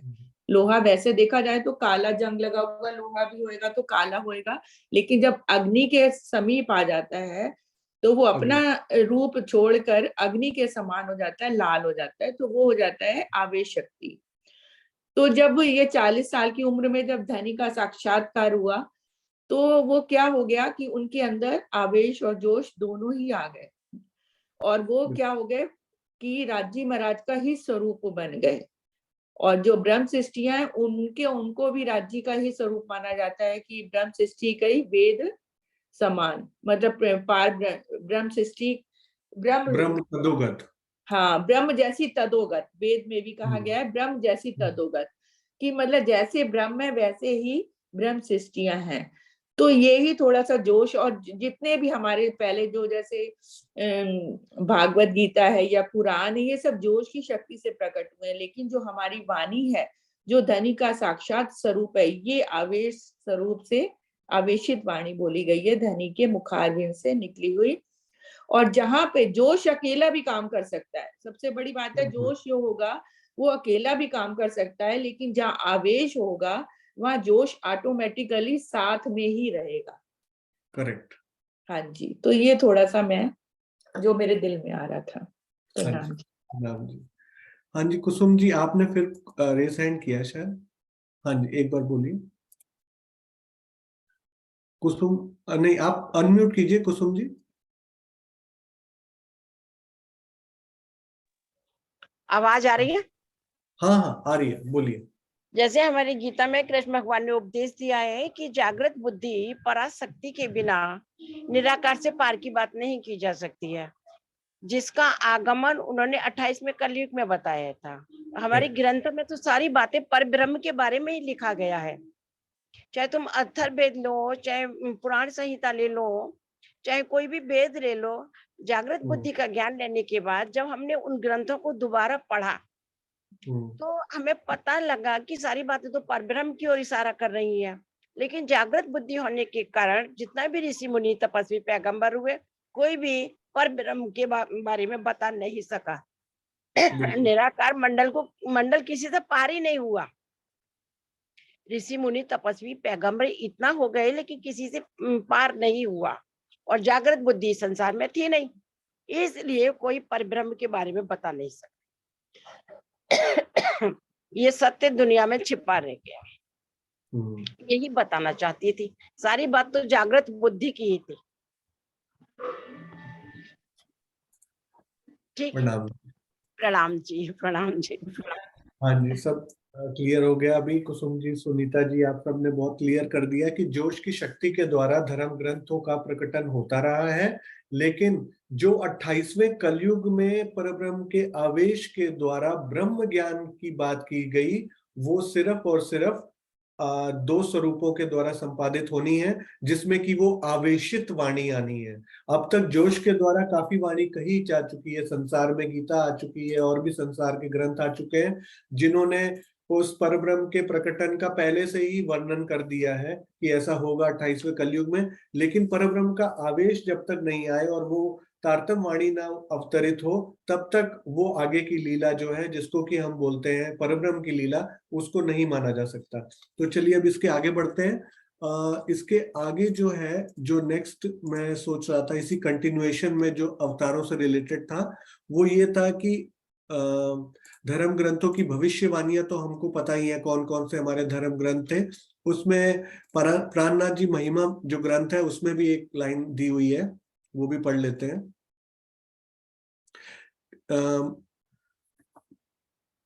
परब्रह्म जो है मन वाणी से परे है, और परब्रह्म के धाम स्वरूप की लीला की वर्णन करना किसी मानवीय बुद्धि के लिए संभव नहीं है। तो इसके लिए आवश्यक क्या था कि परब्रह्म की आवेश शक्ति ही वर्णन करे, क्योंकि मानवीय बुद्धि से यह संभव नहीं है। तो यहां से आप पढ़िए, ज्योति जी कंटिन्यू कीजिए, आपने जो लीव किया था ना, वो यहां से कंटिन्यू कीजिए। प्रणाम जी। क्योंकि अच्छा, नीचे से, इसलिए अनहोनी घटना के रूप में स्वलीला अद्वैत तो परम धाम की आत्माओं का इस संसार में पदार्पण हुआ, जिसके कारण सर्वेश्वर सर्वशक्तिमान सकल गुण निधान उस सच्चिदानंद पर ब्रह्म का आवेश स्वरूप इस संसार में प्रकट हुआ, जिसके द्वारा अवतरित तारतम वाणी के प्रकाश में इन सच्चिदानंद पर ब्रह्म की पहचान हो सकती है और समस्त सृष्टि इस भवसागर से पार हो सकती है। यद्यपि अवतार महापुरुषों का होता है, सच्चिदानंद पर ब्रह्म का नहीं। हाँ जी। तो इसमें कितना क्लियर कर दिया कि सबसे पहले किसका प्रकट पदार्पण हुआ? आत्माओं का, क्योंकि वो श्रीनिवास जी ने भी बताया कि अभी खेल की इच्छा थी, वो पूरी नहीं हुई। उसके बाद जब वो आत्माएं प्रकट हुई, वो भी तन में प्रकट, वो भी जन्म नहीं लेंगी, वो भी प्रकट होंगी तन के जन्म के बाद। तो जब वो आत्माएं इस संसार में आई, उनकी वजह से स्वयं अक्षरातीत को आवेश स्वरूप में आना पड़ा, और आत्माओं की जागृति के लिए जो तारतम वाणी है, वो न सिर्फ आत्माओं की जागृति करेगी, बल्कि सारे संसार को अखंड करेगी, भवसागर से पार करेगी। हाँ जी, यहाँ से पढ़िए। श्री प्राणनाथ जी का प्रकटन एक अनहोनी घटना है, जिसमें सच्चिदानंद पर ब्रह्म का आवेश स्वरूप इस संसार में श्री प्राणनाथ जी के स्वरूप श्री विद्याभिनंदन बुद्ध निष्कलंक स्वरूप इमाम मुहम्मद महदी साहिबी जुमा या सेकेंड क्राइस्ट में प्रकट होकर तारतम वाणी के माध्यम से परम धाम एवं पर ब्रह्म की संपूर्ण पहचान दे रहा है, जो संसार के सभी मत पंथों के समान रूप से ग्राह्य है। हाँ जी, तो यही बताया कि प्राणनाथ जी का प्रकटन एक अनहोनी घटना है, आज से पहले नहीं हुआ और कभी होगा भी नहीं। उसमें स्वयं आवेश स्वरूप से आकर वो जाहिर हो रहे हैं और तारतम वाणी से अपनी पहचान दे रहे हैं, परम धाम की आत्माओं की पहचान दे रहे हैं, और सबको भवसागर से पार ले जाएंगे।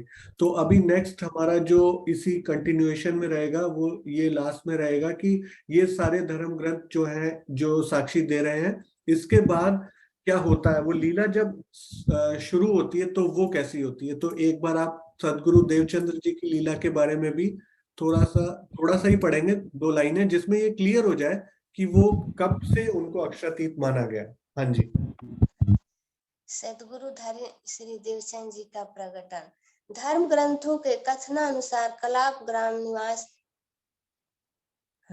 निवासी देवापी के जीव ने विक्रम संवत 1638 में आश्विन मास के शुक्ल पक्ष की चतुर्दशी को मरवाड़ उमरकोट गांव में श्री देवचंद जी के रूप में जन्म लिया। इनके पिता का नाम श्री मतु मेहता तथा माता का नाम कुंवर बाई था। परम धाम की श्री श्यामा जी पर ब्रह्म के आनंद अंग ने इनके तन में प्रवेश किया। हाँ जी, तो देखिए आत्मा ने प्रवेश किया तो जन्म से ही प्रवेश किया, लेकिन अभी इनकी 40 वर्ष की आयु नहीं हुई कि आवेश स्वरूप का इनको शोभा मिले। तो वो हम देखते हैं वो कौन से में होती है। तो ये देखिए पहला, दूसरा, तीसरा जो दर्शन हम देख चुके हैं वो सारा क्लियरली बताया गया। 11 वर्ष में उनको इच्छा उत्पन्न हुई और पठान के वेश में उनको मिलते हैं परब्रह्म, लेकिन पहचान नहीं पाए। कच्छ की यात्रा में आगे बढ़े, हरिदास जी से दीक्षा ली, ध्यान के द्वारा दोबारा उन्हें परब्रह्म का साक्षात्कार हुआ 26 साल की आयु में। इसके बाद थोड़ा सा उनको आभास हुआ कि मेरी जो है कृष्ण जी के रूप में ब्रिज की लीला में मैंने अपनी आत्मा को देखा और परब्रह्म को देखा, लेकिन अभी भी पूर्ण पहचान नहीं हुई। तो यहाँ से जो इनकी पूर्ण पहचान होगी, इसको आप थोड़ा सा लास्ट में पढ़िए यहाँ से। इसके पश्चात हरिदास जी की प्रेरणा से वे नवतनपुरी जामनगर आकर कान्जी भट्ट से श्रीमद् भागवत की कथा सुनने लगे। जब उनकी उम्र 40 वर्ष की हो गई तो श्याम जी के मंदिर में कथा सुनते समय साक्षात पर ब्रह्म ने उन्हें दर्शन दिया।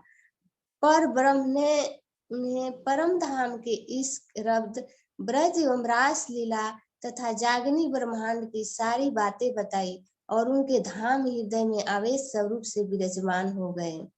इस घटना के पश्चात श्री देवचंद जी निजानंद स्वामी के रूप में प्रसिद्ध हो गए तथा उन्हें अलौकिक ब्रह्म ज्ञान की चर्चा सुनने के लिए जन समूह उमड़ पड़ा। उनके द्वारा दिए हुए तारतम्य ज्ञान का अनुसरण करने वाले सुंदर सांस जी कहलाए। सुंदर सांस जी के समूह में हरिदास जी भी थे, जिन्होंने पहले श्री देवचंद जी को मंत्र दीक्षा दी थी। हाँ, इसमें वही बता रहे हैं। भैया बताइए, आप नहीं, आप बताइए।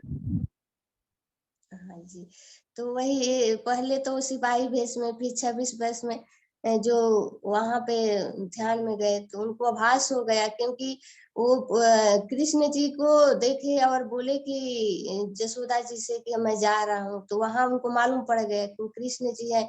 और जब वो बोले कि 2 हिस्सा लगाना, घुगनी का 2 हिस्सा लगा, तो उनको समझ में आ गया थोड़ा कि शायद मैं ही राधा जी का स्वरूप हूँ, इसीलिए वो 2 हिस्सा बोले। वहां पे थोड़ा पूर्ण पहचान नहीं हुई थी, लेकिन जब ये श्याम जी के भट्ट के समय जो श्रीमद् भागवत सब सुन रहे थे, 40 वर्ष की पूर्ण हो गई, तो यहाँ पे जो तारतम्य ज्ञान मिला, राज जी ने उनको आवेश से बताए कि तारतम्य ज्ञान जो है उससे सभी आत्माओं का जागनी होगा और ये सब आत्माओं के लिए ही हम आए हैं और तुम सब आत्माओं की जागनी करो, जो तारतम्य ज्ञान है वो बताएं।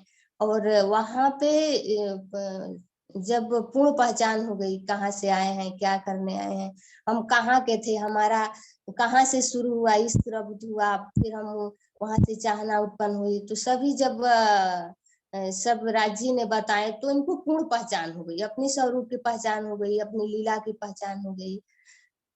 तब वहां पे जब राज जी ने उनसे पूछे कि प्रभु आप कहाँ जाएंगे, तो उन्होंने बोले कि हम, आप राज जी ने कि हम आपके अंदर आवेश स्वरूप से विराजमान हूँ। तो वहां पे अंदर राज जी विराजमान हो गया आवेश स्वरूप से, तो वहां से उनको पूर्ण पहचान हो गई और वहां पे उनको ज्ञान मिल गया, आवेश स्वरूप से धनी जी में विराजमान हो गए। तो यही वहां से उनको बताया गया है ना कि निजानंद संप्रदाय हमारा जो है वहीं से शुरू हुआ, जागने की यात्रा शुरू हो गई। और आप बता दीजिए।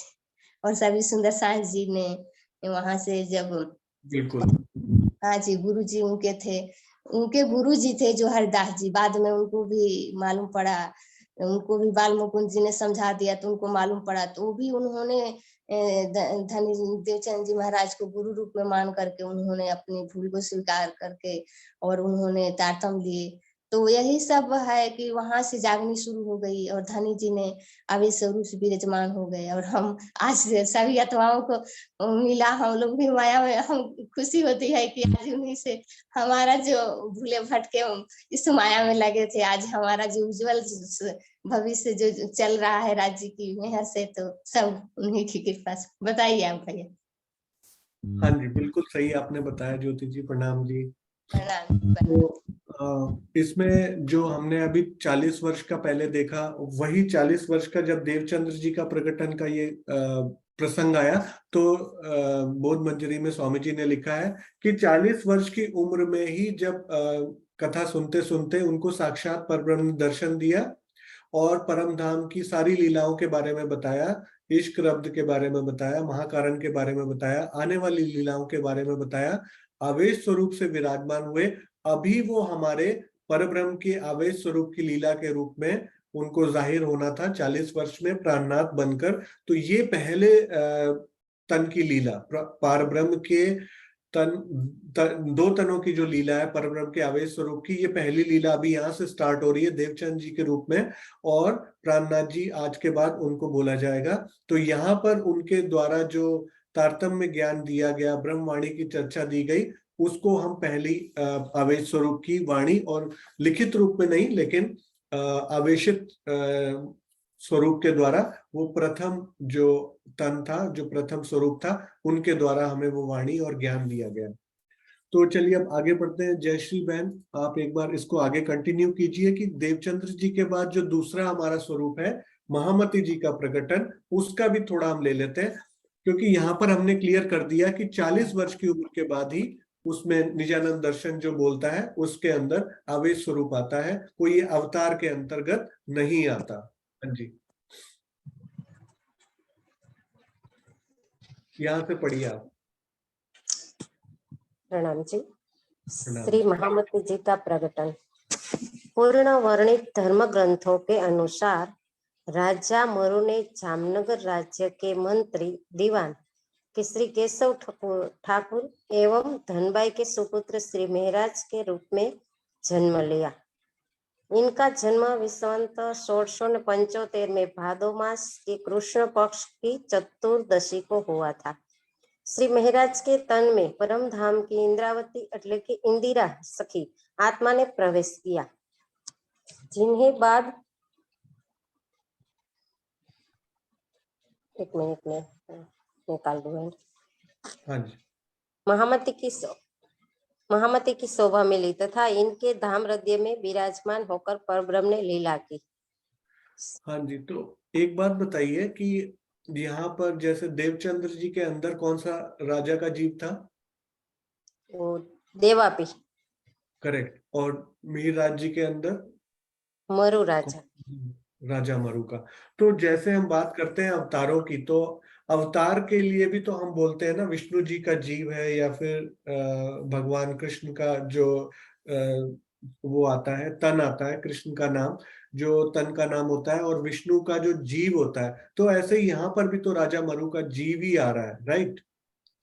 तो राजा मरु का जीव है जिसके ऊपर महराज के अंदर उसी समय इंद्रावती की आत्मा प्रवेश कर रही है। तो इसको हम अवतार क्यों नहीं बोल सकते? उसमें भी तो जीव ही था, इसमें भी जीव ही है, तो इसको अवतार क्यों नहीं बोलेंगे? इसको परब्रह्म क्यों बोल दिया हमने? इसको परब्रह्म का प्रकटन बोल दिया, और राजा को हमने वो विष्णु जी के जीव को बोल दिया कि अवतार है। तो ये इसको अवतार क्यों नहीं बोलेंगे? यहाँ भी तो एक जीव है। वो अंदर परमात्मा की आत्मा आवेश लीला है, और उनपे तो 14 लोक के विष्णु वैकुंठ से, એટલે કે 14 लोक का तो हमने महाप्रलय में विनाश लिखा है, तो जो विनाश है उसका तो अवतरण हो ही नहीं सकता। बिल्कुल सही। उसके अंदर जो लीला करने वाला है वो तो 14 लोकों के वैकुंठ का स्वामी है, और ये महाप्रलय में लय हो जाएगा। लेकिन मिहिराज के अंदर जो आत्मा आई है, पहले तो वो जो आत्मा आई जन्म से, वो आत्मा जन्म लेने के बाद जब आ रही है बाहर, जन्म होने के बाद वो इस संसार की नहीं है, करेक्ट? इसीलिए वो अवतार के रूप में नहीं आ सकते।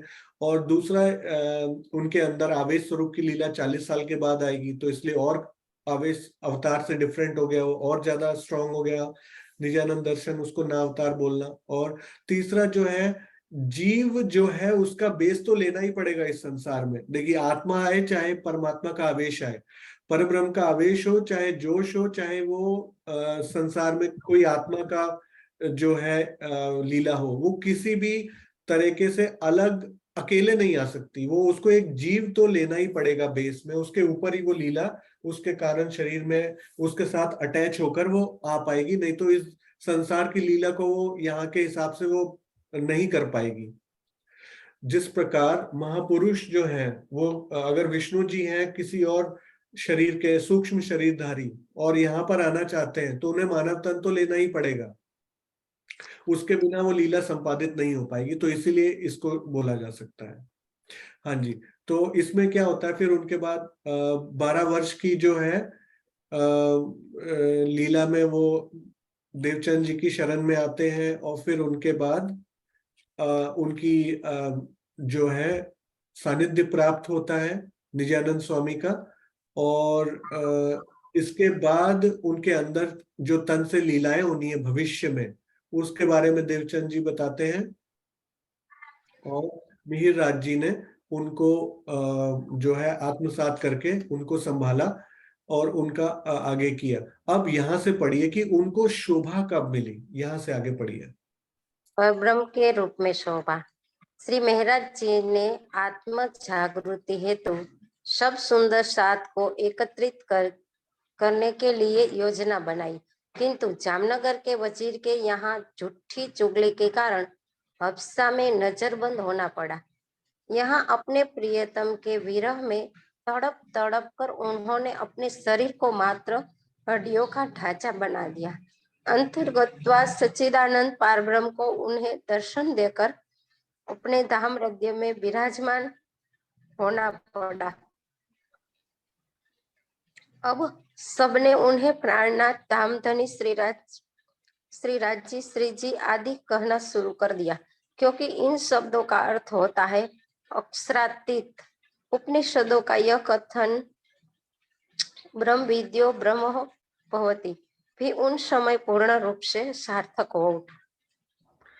तो ये देखिए कितना मार्मिक वर्णन है कि मिहिराज जी की कसनी की जो है इससे पहले भी उनको दर्शन हुए जब उन्होंने 1 पैसे भर भोजन शुरू कर दिया, लेकिन इस बार तो हमने कल बीतक में भी देखा वो चौपाई के माध्यम से कि मिहिराज अंदर ही अंदर तड़प रहे हैं विरह में कि इस बार तो मेरी कोई गलती ही नहीं थी, मैंने तो सुंदर साथ की जानने के लिए ये सारा जो तैयारी की थी ये सब किया था, लेकिन इसके बाद भी मुझे जो है इस प्रकार का वो रिजल्ट मिल रहा है, तो इसमें मेरी क्या गलती है। तो यहाँ पर जो उनकी विरह की स्थिति हो जाती है तब उसके बाद उनको साक्षात परब्रह्म के दर्शन होते हैं और अक्षरातीत उनके धाम हृदय में विराजमान, साक्षात उन्हें दर्शन होता है और धाम हृदय में विराजमान होते हैं। अब उनको प्राणनाथ बोला गया, धामधनी श्री जी बोला गया, और जैसा कि मुंड उपनिषदों में कहा था ब्रह्म विदो ब्रह्म भवति, वो उस समय पूर्ण रूप से सार्थक हो गया और उसको उसी प्रकार की संज्ञा मिल गई कि ये भी अब अक्षरातीत के ही स्वरूप माने जाएंगे और इनके आवेश स्वरूप। तो ये जो दूसरे स्वरूप की लीला हो रही है ये इस प्रकार संपादित होती है कि पहले उस तन में इंद्रावती की आत्मा आती है, इंद्रावती की आत्मा के आने के बाद जब वो प्रबोध में जो प्रबोधपुरी बोला गया हफ्सा में जब अपने अक्षरातीत का वो साक्षात्कार कर लेती है, अब से उसके अंदर अक्षरातीत की लीला जो आवेश की लीला है वो शुरू हो जाएगी, फिर पूरी तारतम वाणी उतरेगी। और इस तारतम वाणी को कौन समझेगा? वही समझेगा जिसने पहले वेदों में कतेबों में छलांग लगाई हो, इतनी डुबकियां लगाई हो, लेकिन अभी तक उसको सत्य ज्ञान ना मिला हो, हृदय में सच्ची ज्ञान की उसके अंदर इच्छा हो, प्यास हो, वही इसको समझेगा। अब इसके बाद प्राणनाथ जी की जाननी का दौर शुरू हो जाता है, फिर शास्त्रार्थ होता है और शास्त्रार्थ में अनेक जो है मत और आचार्य आते हैं, मतों के आचार्य, दर्शनों के आचार्य, और श्री प्राणनाथ जी उनसे पूछते हैं। जब सवाल तो कोई उत्तर नहीं दे पाता, फिर श्री प्राणनाथ जी अपने निजानंद दर्शन के सारे जो है उनको बताते हैं उनकी विशेषताएं। तो अब आप यहाँ से पढ़िए कि जब इसके बाद सारे आचार्य हार गए तो अब श्री जी ने आगे क्या कहा, यहाँ से पढ़िए। श्री जी ने कहा कि हे वेदांत के आचार्यों, आप यह बताइए कि त्रिगुणातीत ब्रह्म के अंदर माया किस प्रकार से है तथा इस मायावी जगत के अंदर एक रस ब्रह्म किस प्रकार व्यापक है। यदि माया अनादि है तो वह साकार है या निराकार, इसे स्पष्ट करें। यदि यह संसार जगत ही ब्रह्म रूप है तो ज्ञान के ग्रंथों की आवश्यकता ही क्या है। वेदांत के आचार्यों के पास श्री प्राणनाथ जी के इन तर्कों का कोई प्रामाणिक उत्तर नहीं था। तो वेदांत के आचार्यों ने, श्री जी ने पूछा कि आप बताइए कि ब्रह्म के अंदर माया और माया के अंदर ब्रह्म कैसे हो सकता है। तो इसका मतलब क्या हुआ, ब्रह्म के अंदर माया और माया के अंदर ब्रह्म किस प्रकार व्यापक हो सकता है, सत्ता स्वरूप से हो सकता है, राइट। और माया अनादि है तो वो साकार है निराकार। तो वो माया जो है, जो संसार प्रकट होता है निराकार कारण प्रकृति से, और फिर साकार बन जाता है, जगत प्रकट होता है पंच तत्व 3 गुणों वाला, फिर वापस निराकार में समा जाता है। तो इसका भी निराकरण वो नहीं कर पाए, और फिर सारा जगत ही ब्रह्म रूप माने, जैसा कि कण कण में ब्रह्म है बोलते हैं।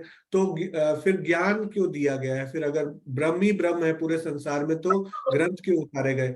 तो कोई भी उत्तर नहीं दे पाया। आगे ये पढ़िए।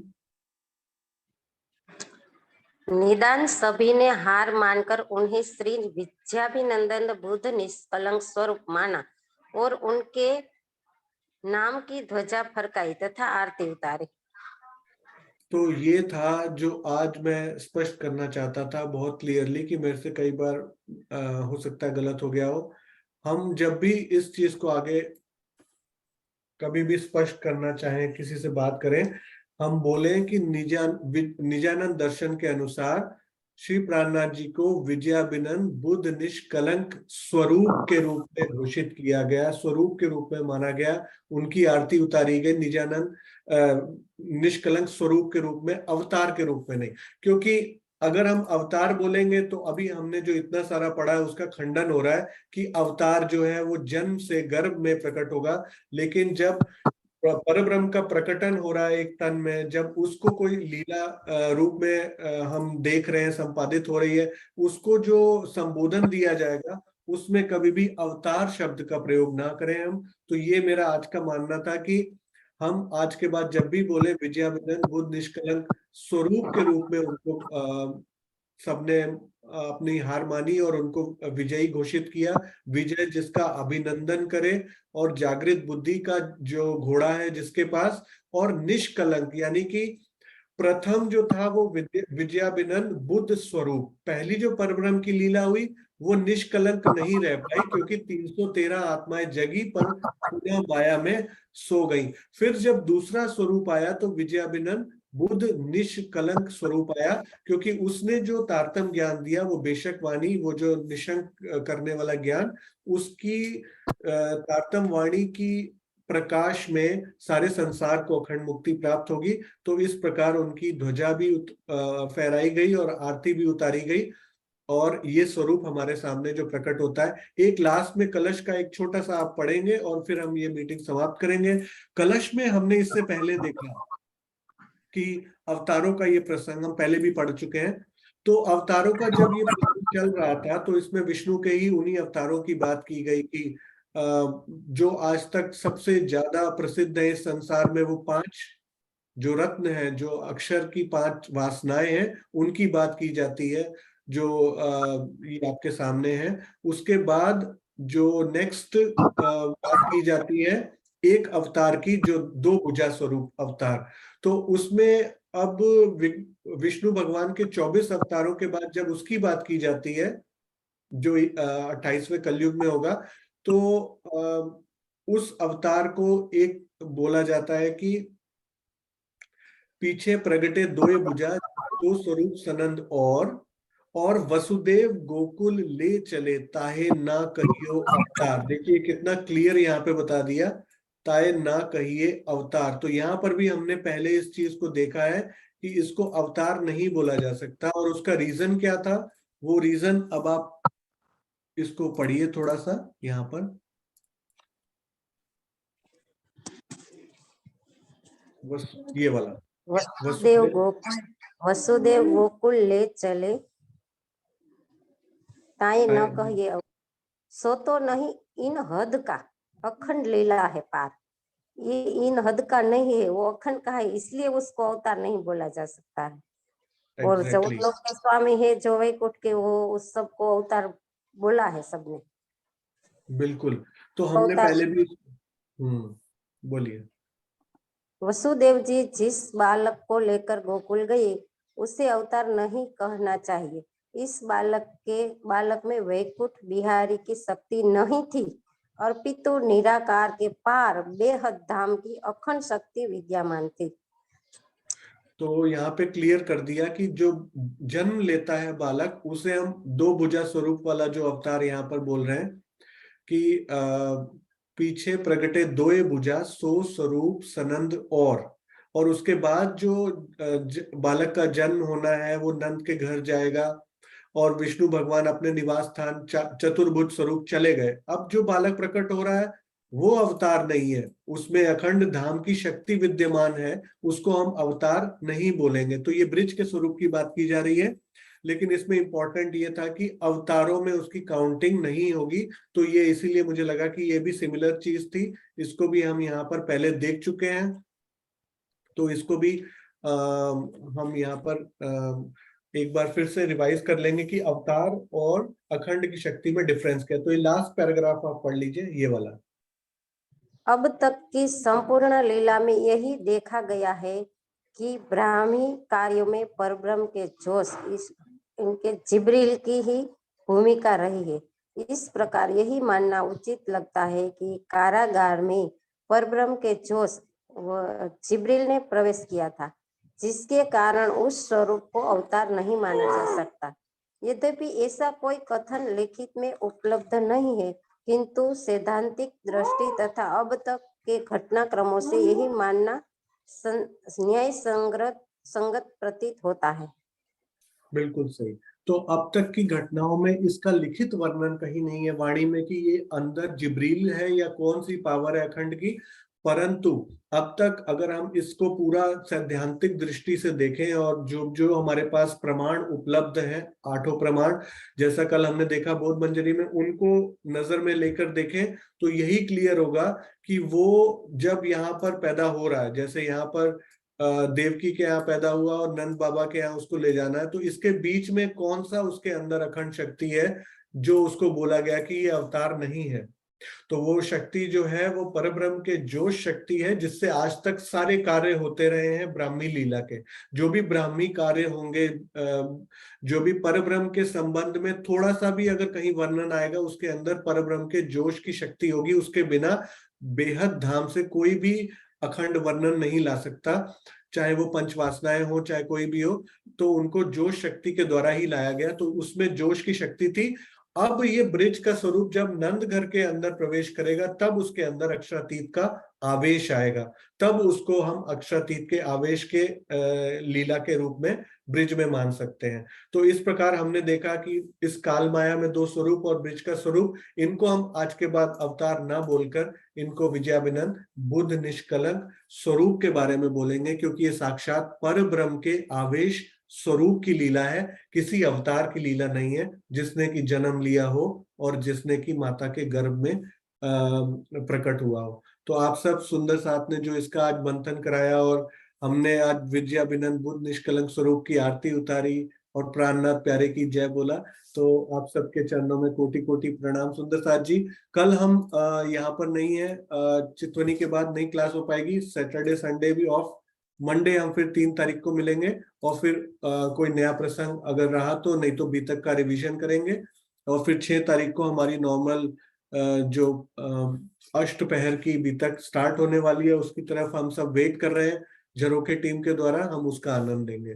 प्रेम प्रणाम जी सुंदर साथ जी, प्रणाम जी।